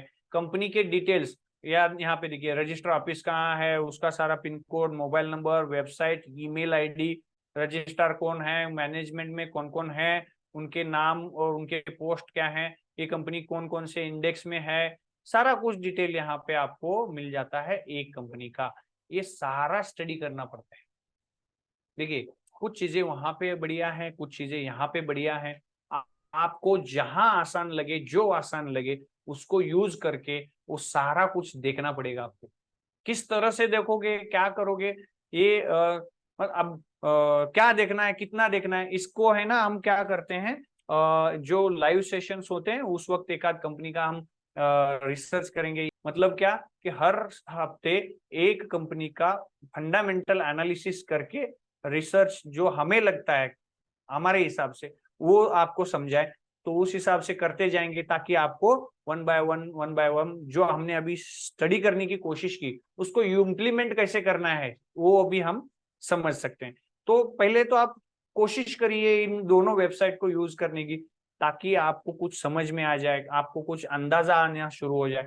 स्टेप बाय स्टेप आता जाएगा, एक दिन में नहीं होगा। इसकी प्रैक्टिस कंटिन्यू करिए, रोज करिए, ताकि आपको ये चीजें समझ में आ जाए। ये पहला पार्ट था। अब हम अगला सेक्शन देखेंगे, वो क्या है, टेक्निकल एनालिसिस। अब टेक्निकल एनालिसिस मतलब क्या होता है?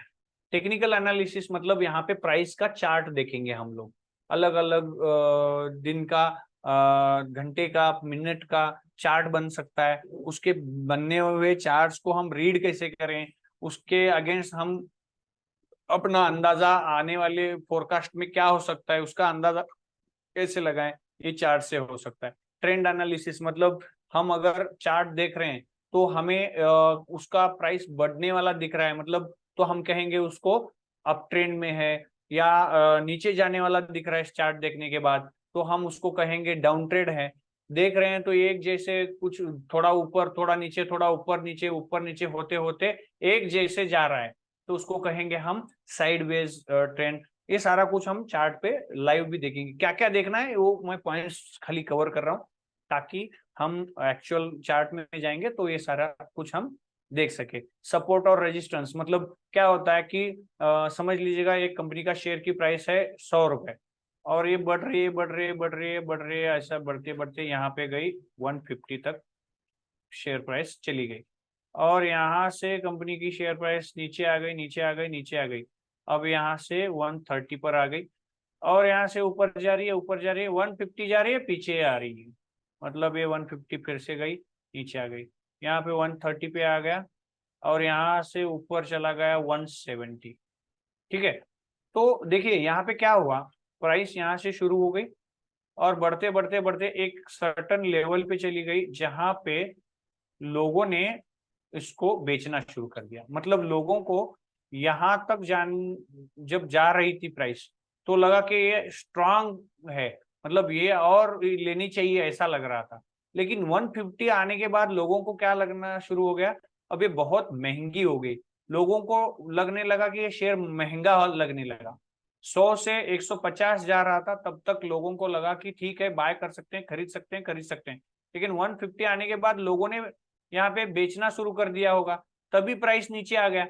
तो इसका मतलब लोगों को इस प्राइस पे ये महंगा लगने लगा, तो लोगों ने बेचना शुरू कर दिया। जिन्होंने भी 100 से लिया होगा, 110 से लिया होगा, वो लोग बेचने शुरू हो गए, क्योंकि उनको प्रॉफिट भी कमाना था।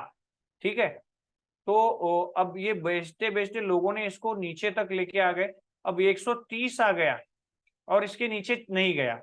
इसका मतलब लोगों को अब लगने लगा कि 130 तो बहुत बढ़िया प्राइस आ गई फिर से। 150 में जिनको महंगा लग रहा था, 130 में उनको सस्ता लगने लगा, तो वो लोग फिर से एक्टिव हो गए और वो लोग बाइंग में घुस गए और फिर से ले गए कहाँ पे, 150 पे। तो सेम चीज जो दोहराई गई, यहाँ पे 150 पे जो लोगों को महंगा लग रहा था, यहाँ आने पर फिर से महंगा लगना शुरू हो गया। लोग फिर से क्या करेंगे, यहाँ से सेलिंग करना शुरू कर देंगे और नीचे लेके आएंगे।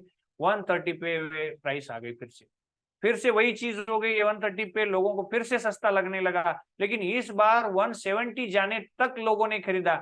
मतलब लोगों को 150 भी सस्ता लगना जब शुरू हो गया, तब लोगों ने 170 तक लेना पसंद किया। तो इसको कहा जाता है ए रेजिस्टेंस और सपोर्ट। मतलब क्या, देखिए जहां पे लोगों को शेयर प्राइस महंगी लगनी शुरू होती है, लोग सेल करना शुरू कर देते हैं, तो इसको कहा जाता है रेजिस्टेंस। मतलब इसके ऊपर जाने में उसको दिक्कत आ रही है, जहां पे दिक्कत आ रही है उसको कहा जाता है रेजिस्टेंस। अब प्राइस जहां से नीचे आ रही है, अब नीचे यहां से नहीं लेके जा पाए, यहाँ पे लोगों को सस्ता लगना शुरू हो गया, तो लोगों ने यहाँ पे फिर से बाइंग शुरू कर दी। लोग बाय कर रहे हैं, खरीद रहे हैं। इसका मतलब लोगों का इंटरेस्ट यहाँ पे और बढ़ गया, तो लोगों ने यहाँ पे जहां से उसको उठाना शुरू कर दिया, उसको कहा जाता है सपोर्ट। ठीक है, अब ये हो गया रेजिस्टेंस, ये हो गया सपोर्ट। अब फिर से पिछला जो रेजिस्टेंस था, लोग वहां से मैक्सिमम टाइम फिर से रजिस्ट करते हैं लोग, वहां से बेचना शुरू करते हैं, पीछे आते हैं, जहां से सपोर्ट लिया फिर से वहीं से सपोर्ट ले सकता है। अब यहाँ पे इसने क्या किया, पिछला जो रेजिस्टेंस था 150 उसको उसने क्या किया, ब्रेक किया, क्योंकि यहाँ पे आने पर लोगों का ये टाइम चला हो गया होगा ना, यहाँ से शुरुआत हुई थी, यहाँ तक लोगों ने इसमें ट्रेडिंग किया है, मतलब समझ लीजिए ये जनवरी था, अब ये आ गया दिसंबर फिर से, तो लोगों ने साल भर इसमें जो भी ट्रेडिंग किया है ना, ये टाइम जो गया इसकी वजह से इसमें कुछ ना कुछ तो कंपनी में हुआ होगा, प्रॉफिट हुआ होगा, लॉस हुआ होगा, कुछ तो ऑर्डर मिला होगा, कुछ ना कुछ तो घटा होगा। इस वजह से यहाँ पे लोगों को लग रहा है कि और बढ़ेगा और अच्छा प्राइस है, तो लोग खरीद रहे हैं, तो इस वजह से ये जो पिछला रेजिस्टेंस था वो ब्रेक हो गया। सेम चीज हो सकती है डाउन साइड में, सेम चीज क्या हो सकती है डाउन साइड में, जब ये डाउन साइड जाएगा तब क्या होगा, फॉर एग्जाम्पल समझ लीजिएगा कि ये प्राइस है, ऐसा ऊपर चला गया, नीचे आ गया, ये ऊपर चला गया नीचे, लेकिन इतना नीचे चला गया, यहाँ था समझ लीजिएगा 150, यहाँ पे उसको रेजिस्टेंस हुआ 130 पे आ गया, सॉरी 130 पे आ गया, ये 150 था समझ लीजिए, ये 130 था समझ लीजिए, ये 130 पे आ गया, ठीक है, फिर से 150 तक गया, लेकिन इस बार है ना 130 जो है इसने है ना फिर से ब्रेक किया, क्या किया, ब्रेक किया, लेकिन ऊपर की ओर नहीं ब्रेक किया, नीचे की ओर ब्रेक किया, क्योंकि यहाँ भी कुछ तो हुआ होगा, यहाँ पे भी टाइम जो चला गया है, ये जो टाइम है ना यहाँ पे कुछ घटा होगा, लोगों को जो शेयर यहाँ आते ही सस्ता लगता था वो है ना अब महंगा लगने लगा है, महंगा लग रहा है, क्यों, क्योंकि कुछ तो घटा होगा, क्या हुआ होगा वो आप फंडामेंटल में देख सकते हो, क्या हुआ वो इंपॉर्टेंट नहीं है, टेक्निकल एनालिसिस में क्या हो रहा है वो देखा जाता है टेक्निकल एनालिसिस में, और फंडामेंटल एनालिसिस में एक्चुअल में क्यों हो रहा है ये देखा जाता है, क्या हो रहा है, नीचे जा रहा है, इसका मतलब लोगों को अभी ये महंगा लग रहा है अभी भी, तो लोगों ने यहाँ पे बेचना बंद नहीं किया और उस प्राइस को लेकर आ गए 100 रुपए पे, मतलब जब यहाँ पे रेजिस्टेंस होता है तो महंगा लगना शुरू होता है, अब ब्रेक होता है तभी भी महंगा लग रहा है, मतलब आप समझ लो इस चीज को कि जब हम कहाँ परचेज करें, फिर हमें लेना हो तो क्या करना पड़ता है, समझ लीजिए ऐसा मार्केट है और ऐसा ऊपर जाने वाला है, हमें तो पता नहीं है, क्योंकि इस बार यहाँ पे रजिस्टर हुआ है, यहाँ पे भी रजिस्टर हुआ, यहाँ से भी पीछे आ सकता है, यस आ सकता है, क्या पता कहाँ जाने वाला है, तो हमें कहाँ बाय करना होता है,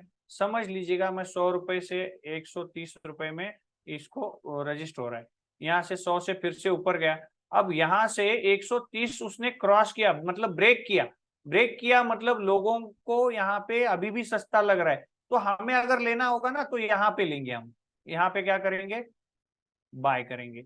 अब कहाँ तक जाएगा हम देखेंगे, पिछला चार्ट ये कहाँ तक रख सकते हैं हम, इसके लिए एग्जांपल चेंज करते हैं, फॉर एग्जांपल समझ लीजिएगा ये पुराना चार्ट है, ये ऊपर गया, ये नीचे आ गया, ऊपर गया, नीचे आ गया, ऊपर गया, नीचे आ गया, अब यहाँ पे क्या हुआ है देखिए, समझ लीजिएगा ये 130 है, ये 150 है, ये वाला लेवल, ये 30 है, अब ये हो गया 100 वाला लेवल, अब ये हो गया 120 वाला, अब ये 120 है, अब ये भी 120 है, ये 100 है, ये 100 है, अब यहाँ पे इसने प्राइस ब्रेक कर दी 125 हो गया, सॉरी 125, ठीक है, अब क्या पॉसिबिलिटी है देखिए, यहाँ से प्राइस नीचे आ गई, ऊपर गई, नीचे आ गई, ऊपर गई, नीचे आ गई, लेकिन इस बार 120 के ऊपर नहीं गई थी, लेकिन यहाँ पे उसने 120 के ऊपर लेके गया है प्राइस, तो इससे पहले जब भी 120 के ऊपर प्राइस गई थी, कहां तक गई थी, तो 150 तक गई थी, तो ये पॉसिबिलिटी है कि आपकी आने वाली प्राइस जो है ये 150 तक जा सकती है, तो आपको क्या करना होता है, ये 120 क्रॉस हुआ है, मतलब हमने 125 पे बाय किया, तो पॉसिबिलिटी है कि यहाँ जाके रुकेगा, फिर से पीछे आ सकता है या ऊपर भी जा सकता है, लेकिन पॉसिबिलिटी है कि यहाँ से रुका था, तो हम क्या करेंगे 125 में बाय करेंगे, 150 तक वेट करेंगे और यहाँ आने के बाद सेल करेंगे। मतलब एंट्री कब होगी, जब रेजिस्टेंस ब्रेक होता है तब बाय करेंगे, और पिछला जो रेजिस्टेंस उससे भी ऊपर वाला था वहां पे हम क्या करेंगे, उसका टारगेट रखेंगे, वहां तक जा सकेगा ये सोचेंगे हम। इस हिसाब से इसका टारगेट और ये रख के हम क्या करते हैं, एनालिसिस करके एंट्री और एग्जिट डिसाइड करते हैं। ठीक है, तो थोड़ा आगे बढ़ते हैं, एक्चुअल चार्ट में भी जाना है हमें। चार्ट पैटर्न्स भी हम जब चार्ट देखेंगे तो वहां पे भी डबल टॉप डबल बॉटम उसको नाम दिए गए हैं अलग अलग। ओके, मैं वो चार्ट में जब जाएंगे तब चार्ट पैटर्न्स भी हम देखेंगे। इंडिकेटर्स मतलब कुछ इंडिकेटर्स होते हैं, एमएसीडी होता है, आरएसआई होता है, मूविंग एवरेजेस होते हैं, बहुत सारी इंडिकेटर होते हैं। 100-200 इंडिकेटर हैं, अगर आप देखने जाएंगे तो ट्रेडिंग व्यू आप अगर यूज करेंगे तो आपको वो भी दिख जाएगा कि 100-200 इंडिकेटर वहां पे मिल जाएंगे। तो सारे के सारे यूज मत करिए, आप जो भी यूज करना चाहें, आपको जो सही लगे, मैं कुछ मेरे हिसाब से मैं बताऊंगा, वो आपको वही करो, ये भी मैं नहीं कहता, आप जो भी करो, लेकिन 1 2 3 इंडिकेटर आप डिसाइड करो कि मुझे यही पे एक्सपर्ट होना है। इंडिकेटर सभी इंडिकेटर अच्छे होते हैं, लेकिन हम क्या करते हैं, आज मैंने एमएसीडी लगा दिया for example, okay, MACD RSI लगा रहा हूँ, कल जाके मुझे है ना उसमें एक आध स्टॉप लॉस हो गया तो मुझे लगना शुरू होता है, ए नहीं नहीं नहीं नहीं ये काम नहीं करता, मैं कल से है ना बॉलिंजर बैंड यूज करना शुरू करूँ। बॉलिंजर बैंड 2 4 दिन यूज किया, उसमें एक स्टॉप लॉस हो गया तो हम क्या कहेंगे, नहीं नहीं नहीं बॉलिंजर बैंड भी। आप ये मत करिए, कोई भी इंडिकेटर यूज करो, लेकिन कम से कम उसको 100 दिन तक टेस्ट करो।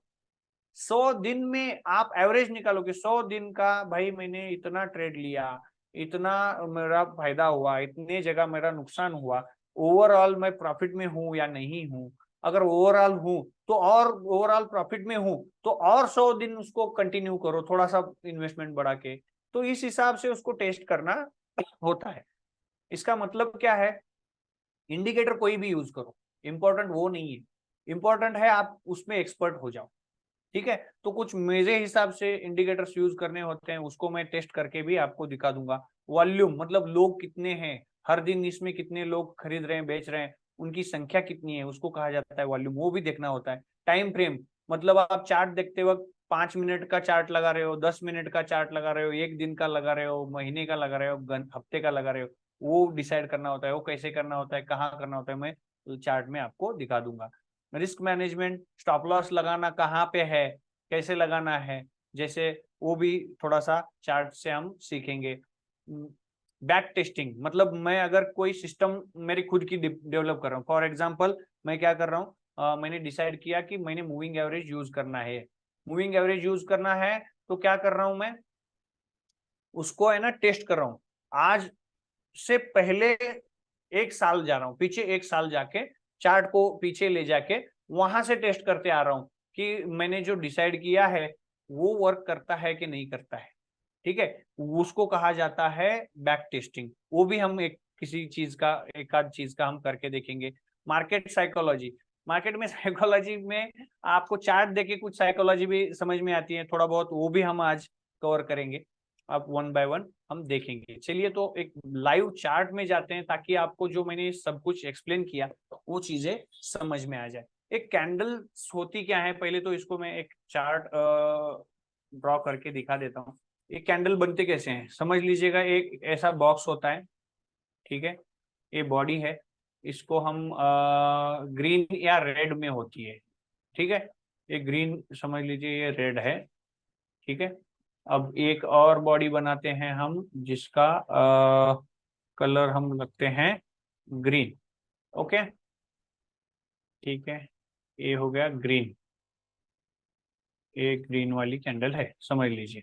ओके, इसको है ना एक लाइन भी होती है, ठीक है। अब ये क्या होता है समझना, ये होता है समझ लीजिएगा, ये एक दिन का कैंडल है, एक इसको क्या कहेंगे हम, डेज कैंडल, ओके, डे वाला कैंडल है। अब इस डे में समझ लीजिए ये 9:15 में मार्केट शुरू हो गया।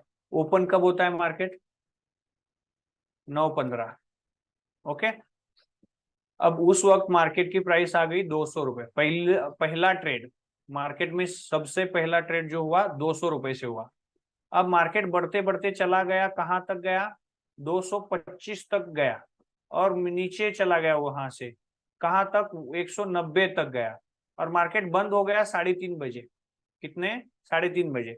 वहां पे प्राइस आ गई समझ लीजिएगा 210 रुपए एग्जाम्पल के लिए। ये 4 प्राइस आती है, इसको कहा जाता है ओपनिंग प्राइस, जो शुरुआत में आती है। अब दिन भर में हाईएस्ट जो ट्रेडिंग हुआ उसको कहा जाता है हाई प्राइस, जो आज का लोएस्ट प्राइस था उसको कहा जाता है लो प्राइस, और आज जो 3:30 बजे मार्केट बंद हो गया 3:30 को, उस वक्त जो प्राइस था उसको कहा जाता है क्लोज प्राइस। अब यहाँ पे लिखता हूं मैं OHLC, शॉर्ट में लिख रहा हूँ। ओ मतलब ओपन, एच मतलब हाई, एल मतलब लो, सी मतलब क्लोज। अब ओपन कितना है 200, हाई कितना है 225, लो कितना है 190, अब क्लोज कितना है 210, सॉरी ये 10 है, ठीक है। इसका मतलब ओपनिंग प्राइस से क्लोजिंग प्राइस कम है या ज्यादा, अप है, 200 से 210 अप है, मतलब ऊपर है, तो कैंडल क्या बनेगी, ग्रीन बनेगी। उसका कलर क्या आएगा, उसका कलर ग्रीन आएगा। अब इसका उल्टा हो गया तो समझ लीजिएगा ओपनिंग प्राइस थी 190, ओके, और हाईएस्ट प्राइस हो गई 200, लोएस्ट प्राइस आ गई 150, और क्लोजिंग प्राइस आ गई 180। मतलब ओपनिंग प्राइस 190 है, क्लोजिंग प्राइस 180 है, मतलब क्या हो गया, डाउन हो गया प्राइस ओपनिंग से। ओपनिंग से क्लोजिंग प्राइस क्या है, डाउन है, इसका मतलब कलर क्या आएगा उस कैंडल का, रेड आएगा। अब ये जो लाइन्स है ऊपर वाली, या इन दोनों को भी, ऊपर वाली जो प्राइस है ये हाई प्राइस मेंशन करती है, ये हाई प्राइस मेंशन करेंगी। अब ये नीचे वाली जो लाइंस होती हैं ये लो मेंशन करेंगी। इस हिसाब से कैंडल बनते हैं। आप कैंडल 1 दिन का बनाओ, 5 मिनट का बनाओ, 10 मिनट का बनाओ, जो भी 1 मिनट का बनाओ, जो भी बनाओगे वो सारा कुछ इसी तरह से बनता है। आपको मैं लाइव चार्ट में ही दिखा देता हूँ, ठीक है। अब ये चार्ट आ गया। चार्ट के लिए आप कौन सा वेबसाइट यूज कर सकते हो, ट्रेडिंग व्यू वेबसाइट यूज कर सकते हो। ये बढ़िया प्लेटफॉर्म है, यहाँ पे सारा दुनिया का बहुत बढ़िया प्लेटफॉर्म है। मैंने इसको थोड़ा बड़ा कर दिया है। देखिए ये कैंडल रेड है। अब अगर ऊपर देखोगे यहाँ पे, माउस मेरा छोटा सा दिख रहा होगा आपको, कि यहाँ पे ऊपर अगर देखोगे तो यहाँ पे ओ दिख रहा है, ठीक है, ओ मतलब ओपन, एच दिख रहा है, एच मतलब हाई, यल दिख रहा है, यल मतलब लो, सी मतलब क्लोज। अब जिस कैंडल पे मैं कल्सर लेके आ रहा हूं उसके प्राइस वहां पे दिखेंगे। मैं अभी लास्ट कैंडल पे मेरा कल्सर लेके आया हूं, ठीक है। यहाँ पे अगर आप देखोगे, यहाँ पे मैं ये जो राउंड करके दिखा रहा हूँ आपको लाइन, वहां पे ओपन हाई लो क्लोज दिखेगा आपको, ठीक है। मैंने राउंड करके रखा हुआ है आपको, ठीक है, वहां पे देखिए। देखिए अब लास्ट कैंडल मतलब जहां पे मैं कल्सर ला रहा हूं वहां पे उसके ऊपर से एक सीधी लाइन नीचे तक गई है, डॉट डॉट डॉट डॉट वाली सफेद लाइन दिख रही होगी। उसके अगर नीचे देखोगे आप, वहां पे आपको THU 08 जून 23, मतलब क्या दिख रहा है कि थर्सडे 8 जून 2023, मतलब आज का ये डेट है, मतलब आज की ये कैंडल है। आज पूरे दिन का जो भी खरीदारी और बेचा गया है, जो भी ITC एक कंपनी का सर्च किया है हमने, तो उसका प्राइस कितना बना, ओपन हाई लो क्लोज जो हमने इससे पहले देखा था, उसके हिसाब से ये कैंडल बनी है। अब ये रेड कैंडल बनी है, इसका मतलब ओपन प्राइस से क्लोजिंग प्राइस क्या हो गई, नीचे वाली होगी, रेड होगी तो क्या होता है, रेड होता है। अगर आप यहाँ पे सर्कल जो मैंने बनाया है वहां पे अगर आप देखते हैं तो यहाँ पे देखिए मैंने मार्क किया है, फिर से एक बार देखिए, ये जो है OHLC क्या दिखा रहा है, देखिए ओ कितना दिखा रहा है 445, ओके। अब क्लोज क्या है 442, मतलब 445 से 442 कम है, इसका मतलब प्राइस ओपनिंग से भी क्लोजिंग का कम हुआ है। इसी वजह से इस कैंडल का कलर क्या बना है, रेड बना है। अब दिन भर में हाईएस्ट प्राइस कितना आया था 445 और लोएस्ट प्राइस कितना आया था 441। इसीलिए देखिए ऊपर वाली लाइन आपको दिख नहीं रही होगी क्योंकि 5 पैसे की लाइन दिखाएंगे कैसे, ठीक है 5 पैसे ही ऊपर गया था ओपनिंग प्राइस से, तो इस वजह से वो दिख नहीं रही। नीचे वाली आपको मैं अभी साइड कर रहा हूं, देख लीजिए आपको छोटी सी लाइन दिख रही है। अब एक ग्रीन लाइन, ग्रीन कैंडल देखते हैं। अब इस पे ला रहा हूं मैं एक कैंडल का, अभी देख रही है, देखिए OHLC में देखिए आप ऊपर ओ दिख रहा है आपको 436, अब सी कितना है 441, मतलब 436 से 441 ज्यादा है प्राइस, इसी वजह से एक कैंडल क्या बन गई, ग्रीन बनी। अब इसमें जो लाइंस दिख रही हैं मैं साइड में ले रहा हूं, इसका अगर आप इस पे से मैं निकाल रहा हूं तो आपका प्राइस वो दिखेगा नहीं, लेकिन जिस पे मैं लेके जाऊंगा उसी का प्राइस ऊपर दिखेगा। अब इसी पे ऊपर देखिए हाई कितना है 442, ठीक है क्लोजिंग प्राइस के ऊपर है, तो इस वजह से ऊपर वाली लाइन आपको दिख रही है, नीचे भी दिख रही है, तो वो लाइन जो दिख रही है वो हाई और लो की मेंशन करती है, ठीक है। अब देखिए ये हो गया कैंडल कैसे देखना है, मैंने यहाँ पे आपको दिखाया, ठीक है। ये प्रैक्टिस करोगे आपको बहुत ज्यादा आसानी से आ जाएगा। अब यहाँ पे आप देखोगे तो ये चार्ट अभी मैंने डेज यहाँ पे ऊपर OHLC के थोड़ा सा ऊपर देखोगे तो यहाँ पे मेंशन किया है 1 m मतलब 1 मिनट, 5 m मतलब 5 मिनट, 15 m मतलब 15 मिनट, 1 आवर मतलब 1 घंटा, 1 डे, W मतलब वीक, M मतलब मंथ। अब मैं किसी और पे भी क्लिक करूंगा, मैं 5 m पे क्लिक किया तो देखिए ये जो कैंडल्स आ रही हैं हर 5 मिनट में नया बनता जाएगा, हर 5 मिनट का ओपन हाई लो क्लोज दिखाएगा मुझे, ठीक है। मैं 1 घंटे का करूंगा 1H तो 1 घंटे की कैंडल बनती जाएगी, ठीक है। 9:15 से क्या होगा देखिए, अभी आज का देखेंगे तो यहाँ पे 8 तारीख है, 9:15 से 10:15, 10:15 से 11:15, ये 1-1 घंटे की रहेगी। तो इसी हिसाब से आप आपको जो सुटेबल लगता है एनालिसिस के लिए वो आप चार्ट यूज कर सकते हैं। कौन सा करना है कैसे करना है एक स्टेप बाय स्टेप हम जब लाइव सेशंस करेंगे तब मैं ये सारा कुछ एक्सप्लेन करूंगा। आप अब अभी टेक्निकली समझ लो खाली कौन सा चार्ट लगाना है, कितना टाइम फ्रेम लगाना है, इसको कहा जाता है टाइम फ्रेम। 5 मिनट, 10 मिनट, 1 घंटा, 1 हफ्ता, इसको जो कहा जाता है वो कहा जाता है टाइम फ्रेम। आप खाली समझ लो कि एक चीजें क्या है, कैसे और कहाँ पे यूटिलाइज करनी है, ये हम लाइव सेशंस करेंगे, डोंट वरी। लाइव सेशंस में ये सारा कुछ कितना लगाना है, कौन सा इंडिकेटर लगाना है, ये सब कुछ हम देखेंगे, ठीक है।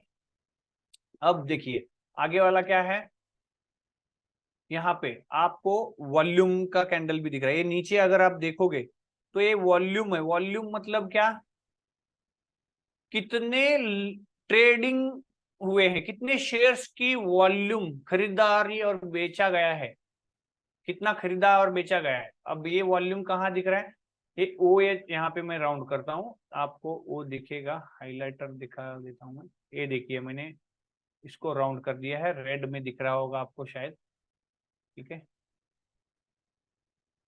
इसको थोड़ा साइड में लेके कलर चेंज करना पड़ेगा और व्हाइट कर देता हूँ ताकि आपको दिख जाए। चलो हाइलाइटर से, अब देखिए ये व्हाइट कर दिया मैंने ताकि आपको दिखे,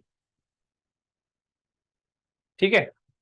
तो ये हाइलाइटर में दिख रहा है VOL दिख रहा है, मैं जिस कैंडल पे लेके जा रहा हूँ उसका वो दिखाई दे रहा है। अब देखिए यहाँ पे VOL 7.325 मतलब मिलियन, 1 मिलियन मतलब 10 लाख, अब 7 मिलियन मतलब कितना हो गया, 70 लाख शेयर्स खरीदे और बेचे गए हैं।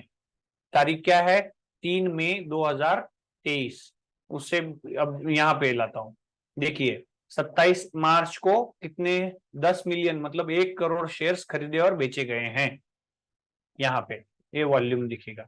अब यहाँ पे एक बार मैं अगर देखता हूँ, एक जनरली देखता हूँ तो चार्ट देखते ही मुझे क्या दिख रहा है, यहां से चार्ट बढ़ते बढ़ते बढ़ते बढ़ते ऊपर चला गया है, इसका मतलब ये कौन से ट्रेंड में है, इसका अगर आप ट्रेंड देखोगे तो क्या दिखता है आपको, बढ़ने वाला, देखिए ये बढ़ने वाला ट्रेंड है, ऊपर जाने वाला दिख रहा है, मैं लाइन लगा रहा हूं तो इसका मतलब क्या है, ये ऊपर जाने वाला लाइन दिख रहा है, ठीक है। उसके साथ मैंने लाइन ड्रॉ की तो मुझे वो ऊपर जा रही है लाइन, ठीक है।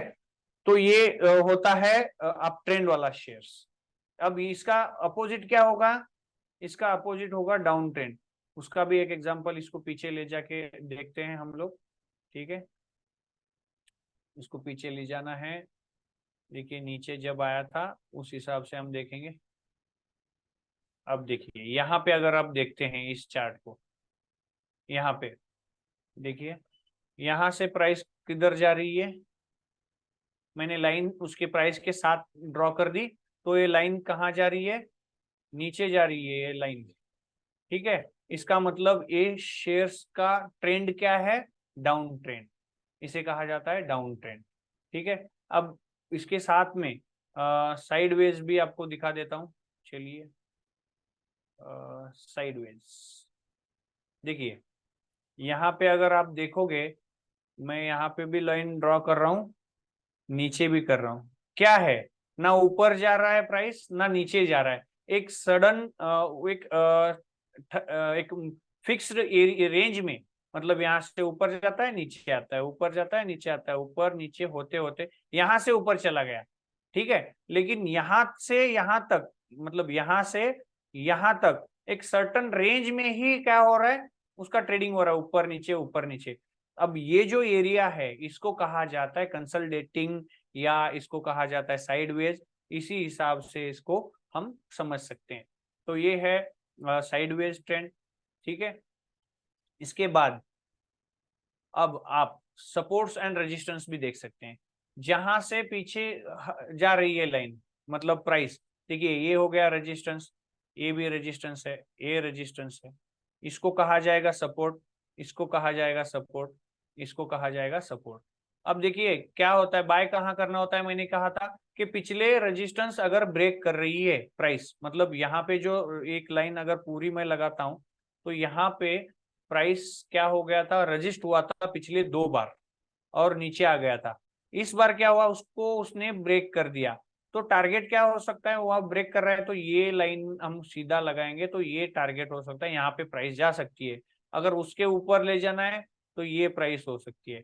अब ये यहाँ पे अगर किसी ने बाय कर दिया होता इसको ब्रेक करते ही, तो ये यहाँ पे जा सकती है, ये अंदाजा था, वो गया वहां से ऊपर गया, ठीक है। तो इस हिसाब से हमें क्या करना होता है, अंदाजा बनाना होता है अपना कि कहाँ से प्राइस कहाँ तक जा सकती है, ठीक है।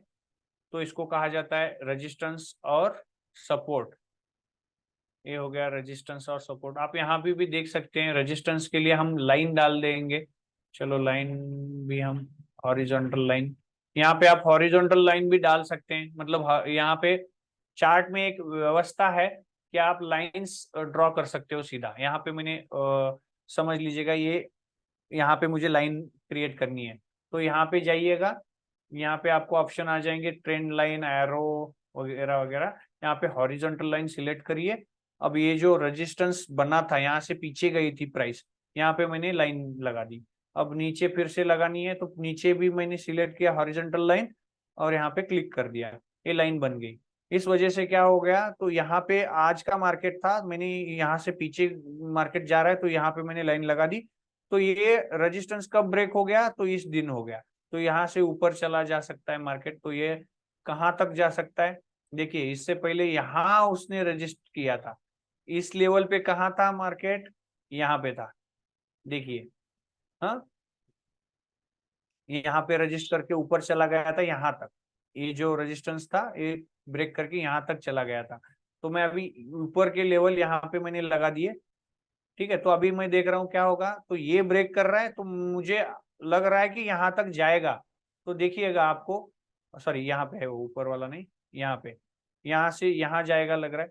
तो ये आपको है ना अंदाजा बनाना पड़ता है, ये लाइव सेशन में हम जब भी इसको देखेंगे तो ये सारा कुछ अपने आप क्या करना पड़ता है, जजमेंट करते जाना पड़ता है, और हम करते जाएंगे आने वाले कुछ लाइव सेशंस होंगे वहां पे। इसका ट्रेंड समझ में आ गया, अप ट्रेंड क्या होता है, डाउन ट्रेंड क्या होता है, रेजिस्टेंस क्या होते हैं, सपोर्ट क्या होते हैं। अब ट्रेंड भी समझ गया, up trend down trend sideways समझ में आ गया, सपोर्ट एंड रेजिस्टेंस समझ गए। अब इंडिकेटर्स कुछ समझ लेते हैं। इंडिकेटर्स में बहुत सारे इंडिकेटर, देखिए यहाँ पे ऊपर अगर आप देखोगे तो इंडिकेटर का ऑप्शन है, इंडिकेटर पे क्लिक करोगे, सर्च पे डालोगे, आपको बहुत मैंने ये कुछ मैं पर्सनली यूज करता हूँ, मैंने यहाँ पे स्टार मार्क करके रखे हैं, ठीक है। तो फेवरेट में उन टेक्निकल्स में डाल के रखा है। अब इंडिकेटर्स में अगर आप जाओगे, टेक्निकल इंडिकेटर्स में, तो आपको दिखेगा, देखिए कितने सारे इंडिकेटर्स हैं, इतने सारे इंडिकेटर्स आप यूज कर सकते हैं। देखिए वॉल्यूम है, एक्यूमुलेटेड डिस्ट्रीब्यूशन है, एडवांस डेक्लाइन लाइन है, बहुत सारे हैं, वरुण है, एवरेज डे रेंज है, बॉलिंजर बैंड्स हैं, ठीक है, आरएसआई है, मूविंग एवरेज है, बहुत कुछ है।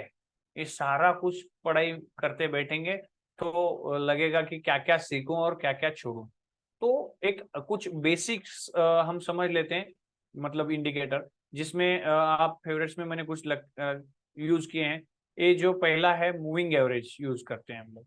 उस पर क्लिक करने के बाद मुझे है ना मेरे चार्ट पे एक ब्लू लाइन दिखनी शुरू हो गई, देखिए। अब यहाँ पे वॉल्यूम जहां दिख रहा था मुझे, उसके नीचे यमे 9 दिख रहा है, मतलब मूविंग एवरेज 9। मतलब ये क्या करेगा, पिछले 9 कैंडल, मतलब अभी लास्ट कैंडल कौन सा है, ये है, इसका पिछला 1 2 3 4 5 6 7 8 9, इन 9 कैंडल का क्लोजिंग प्राइस लेगा, डिवाइडेड बाय 9 करेगा, जो भी प्राइस आएगी उसका लाइन बनाते जाएगा। पिछले अगले दिन क्या होगा, फिर से पिछले 9 काउंट करेगा, ऐड करेगा, क्लोजिंग प्राइस डिवाइडेड बाय 9 करके उसकी लाइन बनाएगा। मतलब ये जो ब्लू लाइन दिख रही है, ये एवरेज की लाइन है पिछले 9 दिन की। आप चेंज कर सकते हो क्या, यस। आपको 9 दिन की नहीं, मुझे है ना इसको 20 दिन की चाहिए, तो यहाँ पे सेटिंग पे जाइए, लेंथ में जाइए, उसको 9 का 20 कर दीजिए।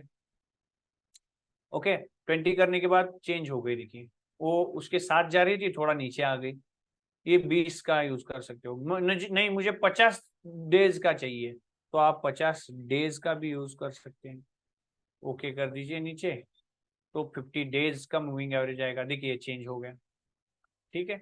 अब इसका मतलब क्या है, इसका यूज कैसे किया जाता है ये समझ लीजिए।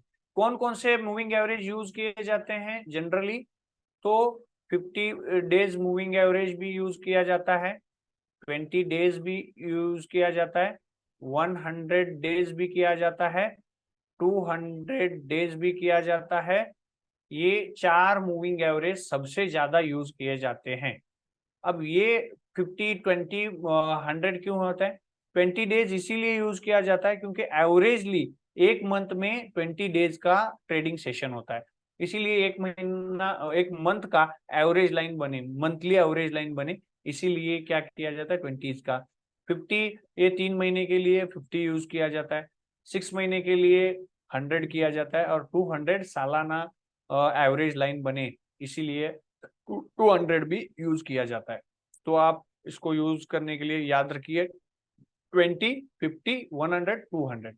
अभी हमने जो ड्रॉ किया है वो 50 है। इसका मतलब क्या है, देखिए अगर 50 दिन के एवरेज प्राइस से अभी का प्राइस ऊपर है, अब ये लाइन के ऊपर प्राइस है, मतलब एवरेज से भी प्राइस ऊपर है, इसका मतलब मार्केट पॉजिटिव है, मतलब उसकी ट्रेंड क्या है, अप ट्रेंड है।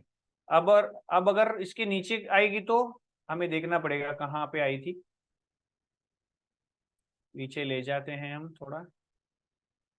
ओके, यहाँ पे देखिए, यहाँ पे कहा था, यहाँ से देखेंगे सितंबर 21 से मूविंग एवरेज के ऊपर ट्रेड हो रहा था, प्राइस ऊपर थी, इसका मतलब प्राइस क्या है, अब ट्रेंड में है। अब यहाँ पे देखोगे दिसंबर से प्राइस क्या हो गई, नीचे चली गई। तो इस टाइम में आप यहाँ से एग्जिट कर सकते हो, आप यहाँ पे एंट्री मत करिए। नीचे जब होता है तब बाय नहीं करना होता है, मूविंग एवरेज के ऊपर जब होता है तब बाय करना होता है। सिंपल होता है, आप 20 का लगाइए, 50 का लगाइए, 100 लगाइए, जो भी लगाना है आपको यूज करना है, उस हिसाब से आपको जो सही लगे आपको ये प्रैक्टिस करके डिसाइड करना होता है। Maximum generally 1 day daily candle पे 20 डेज का यूज किया जाता है, और 50 डेज का आपको यूज करना होता है। 50 और 20 डेज का बढ़िया आपको मतलब रिजल्ट मिलता है। अगर आप देखोगे ये ऊपर चला गया, मूविंग एवरेज के पास आ गया, अब नीचे चला जाता तो इसका ट्रेंड क्या हो जाता, यहाँ पे सेल में आ जाता। ऊपर चला गया, यहाँ पे मैंने बाय कर लिया, फॉर एग्जांपल यहाँ पे जनवरी 31 के आसपास मैंने यहाँ पे बाय कर लिया। अब ये नीचे जाएगा तो मैं बेच दूंगा। अब देखिए यहाँ से ऊपर चला गया, क्या प्राइस थी उस वक्त अगर आप देखोगे तो उसका ओपन हाई लो क्लोज ऊपर देख लीजिए, क्लोजिंग प्राइस है 344। ओके, वहां से प्राइस नीचे समझ लीजिएगा यहीं पे नीचे चली जाती, गई नहीं है फिर भी हम समझ लेते हैं कि यहाँ से नीचे चली जाती, तो इसका प्राइस कितना था 377। ताकि आप मतलब क्या है इसका, 340 पे आप परचेस करते, 370 पे एग्जिट करते, मतलब 30 रुपए का यहाँ पे आपको फेब्रुआरी से फेब्रुआरी सॉरी जनवरी 31 मतलब फेब्रुआरी से अप्रैल तक 30 रुपए का प्रॉफिट मिलता 400 रुपए में, सॉरी 300 रुपए में। मतलब ऑलमोस्ट कितना होता है ये, एक 10-12% का रिटर्न आपको 3 महीने में यहाँ पे मिल जाता। इसी हिसाब से अभी यहाँ पे खरीदा होता किसने तो उसको बेचने की अभी सिग्नल नहीं आए हैं, क्योंकि अभी मार्केट ऊपर ही जा रहा है, मूविंग एवरेज के ऊपर ही है। अब अगर यहाँ पे किसी ने 340 में खरीदा होता तो आज 440 है, मतलब 300 रुपए में 100 रुपए मिले, तो इसका मतलब है 30% ग्रोथ हो गई। कितने महीने में, फेब्रुआरी से जून तक, 6 महीने में 30%। It's not a bad things. Okay, ये बहुत बढ़िया रिटर्न होते हैं। इसी तरह से हम मूविंग एवरेज के ऊपर जब प्राइस जाएगी तो बाय करते जाएंगे, नीचे जाएगी तो सेल करेंगे। इससे पहले कब हुआ था ये देखिए, यहाँ नीचे चला गया मैं सेल कर देता, फिर से ऊपर चला गया यहाँ पे बाय कर लेता। मतलब कितना था प्राइस जून 27 को, ऑलमोस्ट 270 प्राइस था, यहाँ से ऊपर चला गया, अब यहाँ पे एग्जिट कर देता क्योंकि नीचे चला गया। जून में वहां जून में परचेज किया था, नवंबर में मैं एग्जिट कर रहा हूँ। ठीक है, जून 22 था, नवंबर जून जुलाई अगस्त सितंबर अक्टूबर नवंबर, 6 महीना हो गया। 6 महीने में मुझे है ना 260 का 340 हो गया, 80 रुपीज मिला। 250 रुपए में 80 रुपीज, ऑलमोस्ट 30% होते हैं। तो ये बेनिफिट यहाँ पे हम बाय करके ले सकते हैं। सेम चीज 20 मूविंग एवरेज लगाइए, 100 लगाइए, 200 लगाइए, सेम चीज यूज किया जाता है मूविंग एवरेज में। ठीक है, तो अगला अब देखते हैं इंडिकेटर जो बढ़िया काम करता है, वो होता है MACD। MACD moving average convergence and divergence. ये चार्ट में नहीं आता, वो नीचे आता है, नीचे 2 लाइंस दिखती हैं आपको। ठीक है, ये भी वही सेम चीज है, इसमें एक ऑरेंज लाइन है एक ब्लू लाइन है। ऑरेंज लाइन के ऊपर जब प्राइस है तो इसका मतलब आप बाय कर सकते हो, और ऑरेंज लाइन के नीचे जब प्राइस जाएगी तब आप एग्जिट करो। सेम चीज देखिए यहाँ पे जनवरी 17 में मूविंग एवरेज के ऊपर चली गई ऑरेंज लाइन। ठीक है, यहाँ पे मैंने अगर इसको बाय कर लिया होता और ये नीचे जब आएगा इसके तो बेचूंगा, मतलब क्या हो गया, जनवरी 17-18 तारीख को मैं खरीद लेता, उसकी क्लोजिंग प्राइस देखिए ऊपर आपको दिखेगी 330 पे मैं बाय कर लेता। अब नीचे कब आ गई, 24 फरवरी में आ गई, उसकी प्राइस कितनी थी तब 387, खरीदा कितने में 330, 380 में बेचा, मतलब 50 रुपए मिल गए कितने दिन में, यहाँ पे 17 जनवरी में खरीदा था, यहाँ पे 22 फरवरी में बेचा, मतलब ऑलमोस्ट 1 महीने में 50 रुपए 300 रुपए पे मिल गए, मतलब 17-18% का प्रॉफिट 1 महीने में यहाँ पे हम बुक कर रहे हैं। तो इसी हिसाब से आप मूविंग एवरेज कन्वर्जन डाइवर्जेंस जिसको कहा जाता है शॉर्ट में MACD यूज कहा जाता है, ये भी इंडिकेटर आप यूज कर सकते हो। ये जो इंडिकेटर है चार्ट में ना आते हुए नीचे आता है, इसमें भी ये जो 2 लाइन है ये भी मूविंग एवरेज है लेकिन एक्सपोनेंशियल होते हैं। ये क्या होता है कैसे होता है इन डिटेल में बहुत सारे वीडियोस आपको यूट्यूब पे मिल जाएंगे, क्या होता है डिटेल में सीखिए, उसको भी समझ लीजिएगा। लेकिन क्या करना क्या होता है, मूविंग एवरेज में 2 लाइन, जो MACD में 2 लाइन है, एक ऑरेंज लाइन होती है एक ब्लू लाइन। इसमें से ब्लू लाइन जो ऊपर जा रही है नीचे से ऊपर जब जाएगी तब आप उसको बाय कर लेना। अब ऊपर से नीचे आएगी तो वहां से एग्जिट हो जाइए, बेच दीजिए उसको। खरीदिएगा कब, नीचे से ऊपर जा रही है तब खरीदिएगा, ऊपर से नीचे आ रही है तब बेच दीजिए। इस हिसाब से आप अगर इसमें यूज करते हो MACD तो आपको यहाँ पे भी प्रॉफिट होते जाएंगे। देखिए अब यहाँ पे ब्लू लाइन ऑरेंज के नीचे है तो यहाँ हम खरीदेंगे नहीं, अब ऊपर जाएगा कब, यहाँ गया देखिए, यहाँ पे ऊपर गया 10 अप्रैल पे, प्राइस थी 388, मतलब ऑलमोस्ट 390, मैं 390 पे इसको खरीद लेता, ठीक है। अब मई 11 को मैं बेच देता, क्योंकि नीचे आ गया मूविंग एवरेज, ब्लू लाइन नीचे आ गई MACD में, तो मैं यहाँ बेच देता कितने में, 420 में। खरीदा कितने में, खरीदा था 387 में, और बेचा कितने में, 420 में। मतलब 90 to 20 30 रुपीज हो गया। कितने दिन का ये टाइम पीरियड था, 11 अप्रैल से मई 11 तक, मतलब एक महीने में 30 रुपीज मिल गए। मतलब 8-9% का प्रॉफिट एक महीने में यहाँ पे भी हम कमा सकते हैं।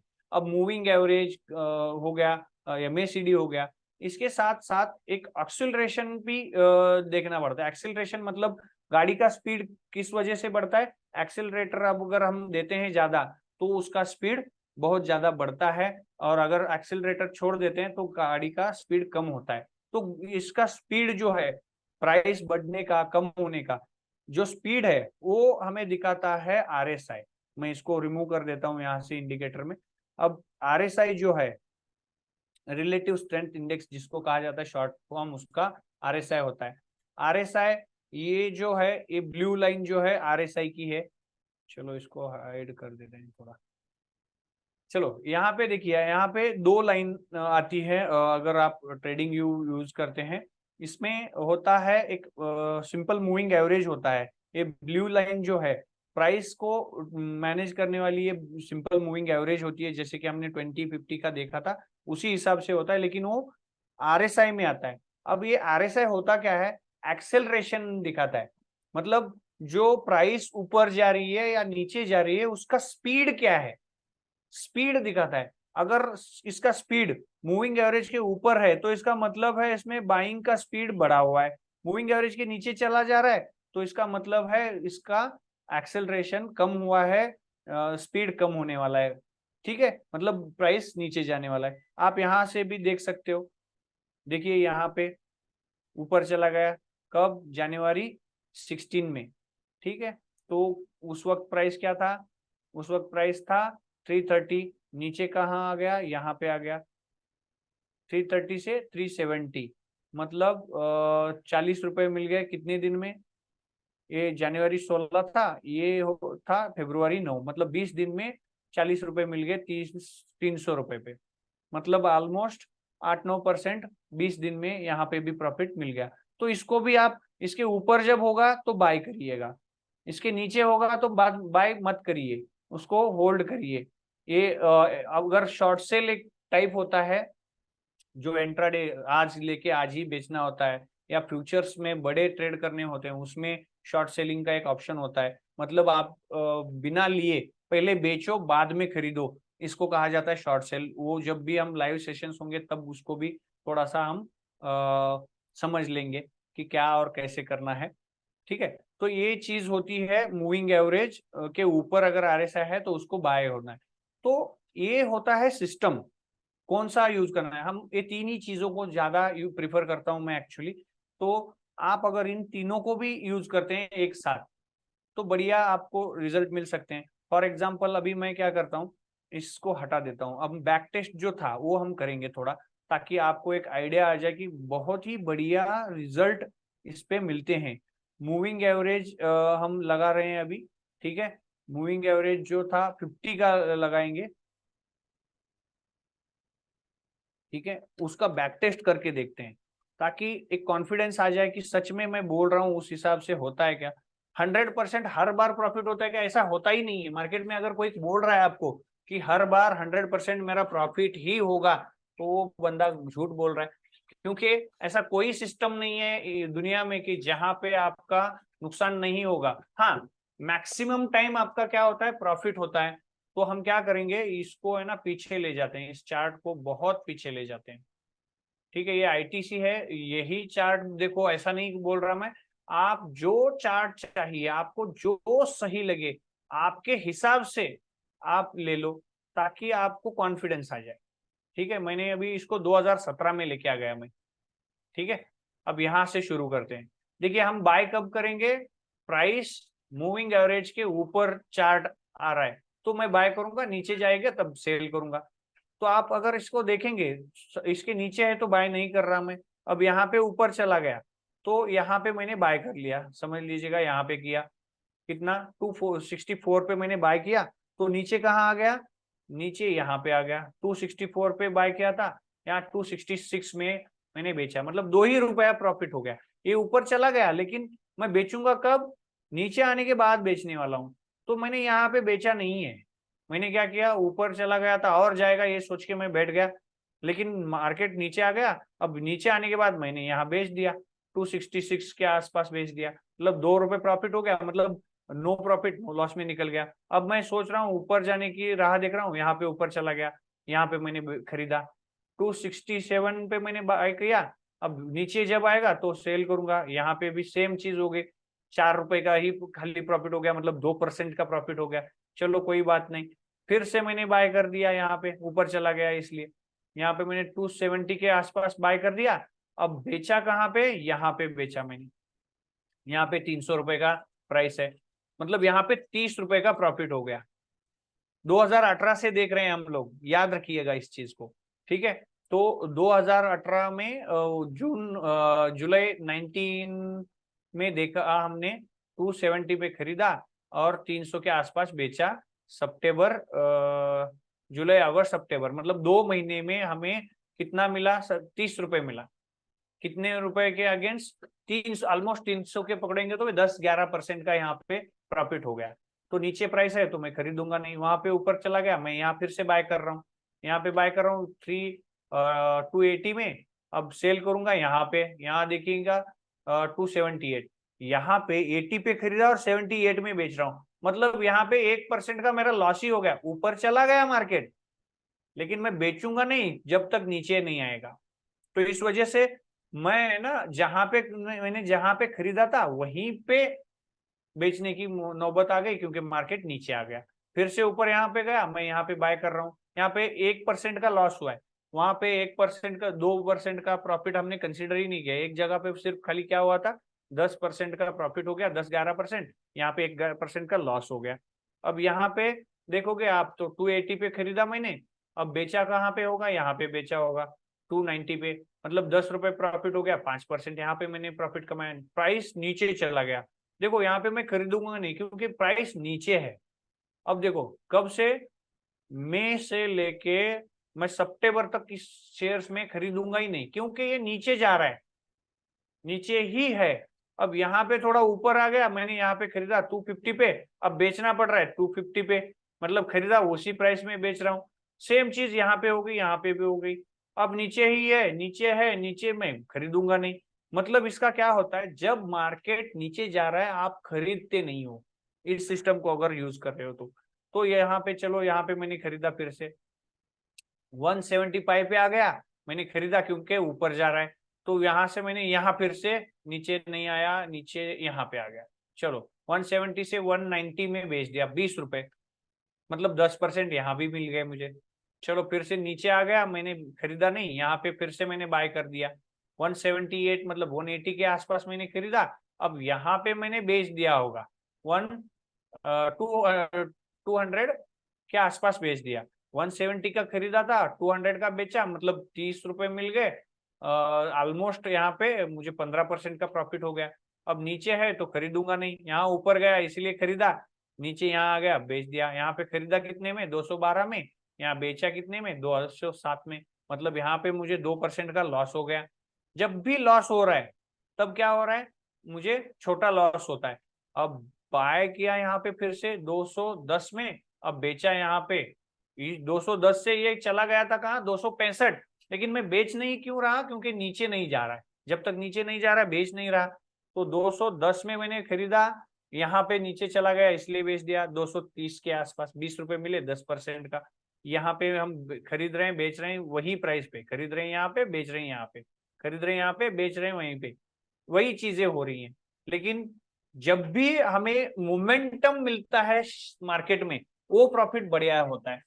वो खरीद रहे हैं वहीं पे बेच रहे हैं वहीं पे, आसपास 1-2 रुपए का प्रॉफिट, 1-2 रुपए का लॉस, लेकिन छोटा लॉस होता है। लेकिन प्रॉफिट जब भी होता है तो हमारा बड़ा होता है, बहुत बड़ा। देखिए यहाँ पे 240-20 के आसपास मैंने खरीदा, अब बेचा कहाँ है, यहाँ पे बेचा है मैंने 260 में, 40 रुपए, मतलब यहाँ पे 20% का प्रॉफिट हो गया। फिर से यहाँ पे एंट्री कर दी मैंने 270 में, तो ये बेचा कहाँ पे, देखिए यहाँ पे 270 का 340 में बेचा, मतलब कितना हो गया, वो 30 और 70 रुपए का प्रॉफिट हो गया। 70 रुपए का 300 रुपए में 70 रुपए, मतलब ऑलमोस्ट 30% यहाँ पे प्रॉफिट हो गया। अब ये नीचे वाले वहीं के वहीं बेच दिया होगा। फिर से यहाँ मैंने खरीदा, कितना प्राइस था, 340, 340 पे खरीदा होगा, आज तक बेचा नहीं है, मतलब कितना हुआ है 442, 340 में खरीदा था, 100 रुपए का यहाँ पे ऑलरेडी प्रॉफिट चल रहा है, मतलब ये भी 30% हो गया। यहाँ पे मैंने 2018 किया, आप 2008 से करिएगा इस हिसाब से, कोई दिक्कत नहीं है। लेकिन आपको है ना टेस्ट करना पड़ेगा भाई, कि हमने अभी जो हमने टेस्ट किया उसको लिख लो कि खरीदा कितने में, बेचा कितने में, खरीदा कितने में, बेचा कितने में, खरीदा बेचा खरीदा बेचा। 10 हुए होंगे तो 10 ट्रेड लिखो, 20 हुए तो 20 लिखो, 100 हुए होंगे तो 100 लिखो। अब उन सभी का नेट प्रॉफिट लॉस निकालो, रुपए में कितना हो रहा है, परसेंटेज निकालो, लॉस माइनस करो, ऑलमोस्ट सारा कुछ निकाल के आप प्रॉफिट में क्यों रहते हैं पता है, क्योंकि जब यहाँ पे देखिए ये बड़ा, जब मार्केट गिर रहा था, देखो ये गिर रहा है, यहाँ पे आप पार्टिसिपेट नहीं करते हो, यहाँ गिर रहा है, यहाँ आप पार्टिसिपेट नहीं कर रहे हो, यहाँ गिर रहा है, यहाँ पार्टिसिपेट नहीं कर रहे हो। इसका यही एक रीजन होता है कि आप जब मार्केट गिर रहा होता है आप उसमें पार्टिसिपेंट ही नहीं है, जब लेकिन लेकिन बढ़ जब रहा है आप उसके पार्टिसिपेंट है, और वो मोमेंटम जैसे भी ऊपर जा रहा है उसके पार्टिसिपेंट होते हैं। इस वजह से आपका प्रॉफिट जो होता है हमेशा ज्यादा होता है। तो एक प्रोबेबिलिटी होती है। ये जो चीज मैंने MA 50 के साथ किया है, आप उसको MACD लगा के देखो, RSI लगा के देखो, ये सारी चीजें बैक टेस्टेड करके देखो जो मैंने अभी समझाई है। MACD में क्या करना है, ऑरेंज लाइन से ऊपर ब्लू लाइन चली गई तो बाय करना है। चलो वो एक बार आपको रिपीट कर देता हूं ताकि आपको समझ में आ जाए वो चीजें। अब मूविंग एवरेज कन्वर्जन डाइवर्जेंस मतलब MACD, देखिए यहाँ पे ब्लू लाइन है, ऑरेंज लाइन है, आपके यहाँ अगर अलग लाइन आ गई तो वो भी समझ लेना कि चीजें क्या है, ठीक है। अब देखिए यहाँ पे ऊपर चला गया तो मैं बाय कर रहा हूँ, यहाँ पे सेल कर रहा हूँ, यहाँ पे बाय कर रहा हूँ, यहाँ पे सेल कर रहा हूँ, यहाँ पे बाय कर रहा हूँ, यहाँ पे सेल कर रहा हूँ। तो ऐसा है ना, 2018 से इसका भी टेस्ट करो, किसी भी कंपनी का करो। ITC ऐसा ही नहीं है कि ITC, आप जो चाहे वो कंपनी का करो और लिख लो कितनी बार बाय हो रहा है, कितनी बार सेल हो रहा है, और उसी हिसाब से उसका एक बैक टेस्टिंग रिपोर्ट बनाओ कि कौन सा बढ़िया काम करता है आपके हिसाब से, ठीक है। तो यही चीज आपको दोनों में करनी है, RSI में भी करनी है, मूविंग एवरेज में करना है, और किस में करना है, MACD में भी करना है। अब इन 3 इंडिकेटर्स को यूज करो। इन 3 इंडिकेटर्स का यूज करने से आपको बैक टेस्ट करके आपको एक कॉन्फिडेंस आएगा, और लाइव टेस्ट भी आप करो, लाइव में 1-2 शेयर परचेज करके प्रैक्टिस करो शुरू में, फिर बाद में 5 से 10 करना शुरू कर दो, क्योंकि ये बैक टेस्टिंग ही आपको कॉन्फिडेंस देगा, आगे यही यूज होता है। तो कुछ टेक्निकल एनालिसिस जो भी था फास्ट फॉरवर्ड में हमने इसको समझा है, लाइव मार्केट में भी इसको हम थोड़ा बहुत समझेंगे और सीखते जाएंगे, क्योंकि लाइव हम उसको प्रैक्टिकली यूज करेंगे। जो भी चीजें यहाँ हमने आज सीखी हैं, फास्ट फॉरवर्ड हुआ है मुझे पता है, क्योंकि ये चीज एक दिन में सीखने वाली चीज है नहीं है, मैं समझता हूँ, ये प्रैक्टिस वाली चीज है। एक दिन में अंडरस्टैंड हो जाएगी, लेकिन सीखते सीखते आप प्रैक्टिस जब करते जाओगे तब आप क्या होगा, आपको ये आसानी से प्रैक्टिस में आप समझते समझते प्रैक्टिस करते करते आप एक्सपर्ट होते जाओगे। तब तक के लिए आपको ये प्रैक्टिस करना नहीं छोड़ना है, ठीक है। आप प्रैक्टिस करिएगा ताकि बढ़िया आप रिजल्ट पा सके, और यही हम आप सभी से विनती करते हैं कि प्रैक्टिस करो, प्रैक्टिस कर करके सीधा अपना पैसा मत लगाओ, छोटा छोटा पैसा इन्वेस्ट करके टेस्ट करके आपका कॉन्फिडेंस बढ़ाओ। आपको जिस चीज पे यकीन आ जाए, MACD पे आ गया तो MACD यूज करो, मूविंग एवरेज पे आ गया तो मूविंग एवरेज करो, RSI पे आ गया RSI करो, कोई भी सिस्टम यूज करो, लेकिन उसका बैक टेस्टिंग करके शुरू करते वक्त छोटे अमाउंट से स्टार्ट करो, और बाद में स्टेप बाय स्टेप अपना पोर्टफोलियो के साथ मतलब इन्वेस्टमेंट का दायरा बढ़ाइए, क्वांटिटी बढ़ाइए, अमाउंट बढ़ाते बढ़ाते एक सक्सेसफुल लेवल पे आप अपने आप को लेके जाइएगा। तो आज का ये सेशन बहुत ही फास्ट फॉरवर्ड भी था, बहुत ही इम्पोर्टेंट था। ये चीजें रिपीटली मैं हम ये सारा रिकॉर्डिंग में वेबसाइट पे डाल दूंगा, और आप क्या करो, इसको रिपीटली देखो, जितनी बार देख सकते हो उतनी बार देखो, ताकि आपको थोड़ा कॉन्फिडेंस आ जाए कि भाई मैं ये कर सकता हूँ। तब जाके आपको यकीन आएगा कि ये सिस्टम काम करते हैं। आज का सेशन हम यहीं पे खत्म करते हैं। Thank you very much.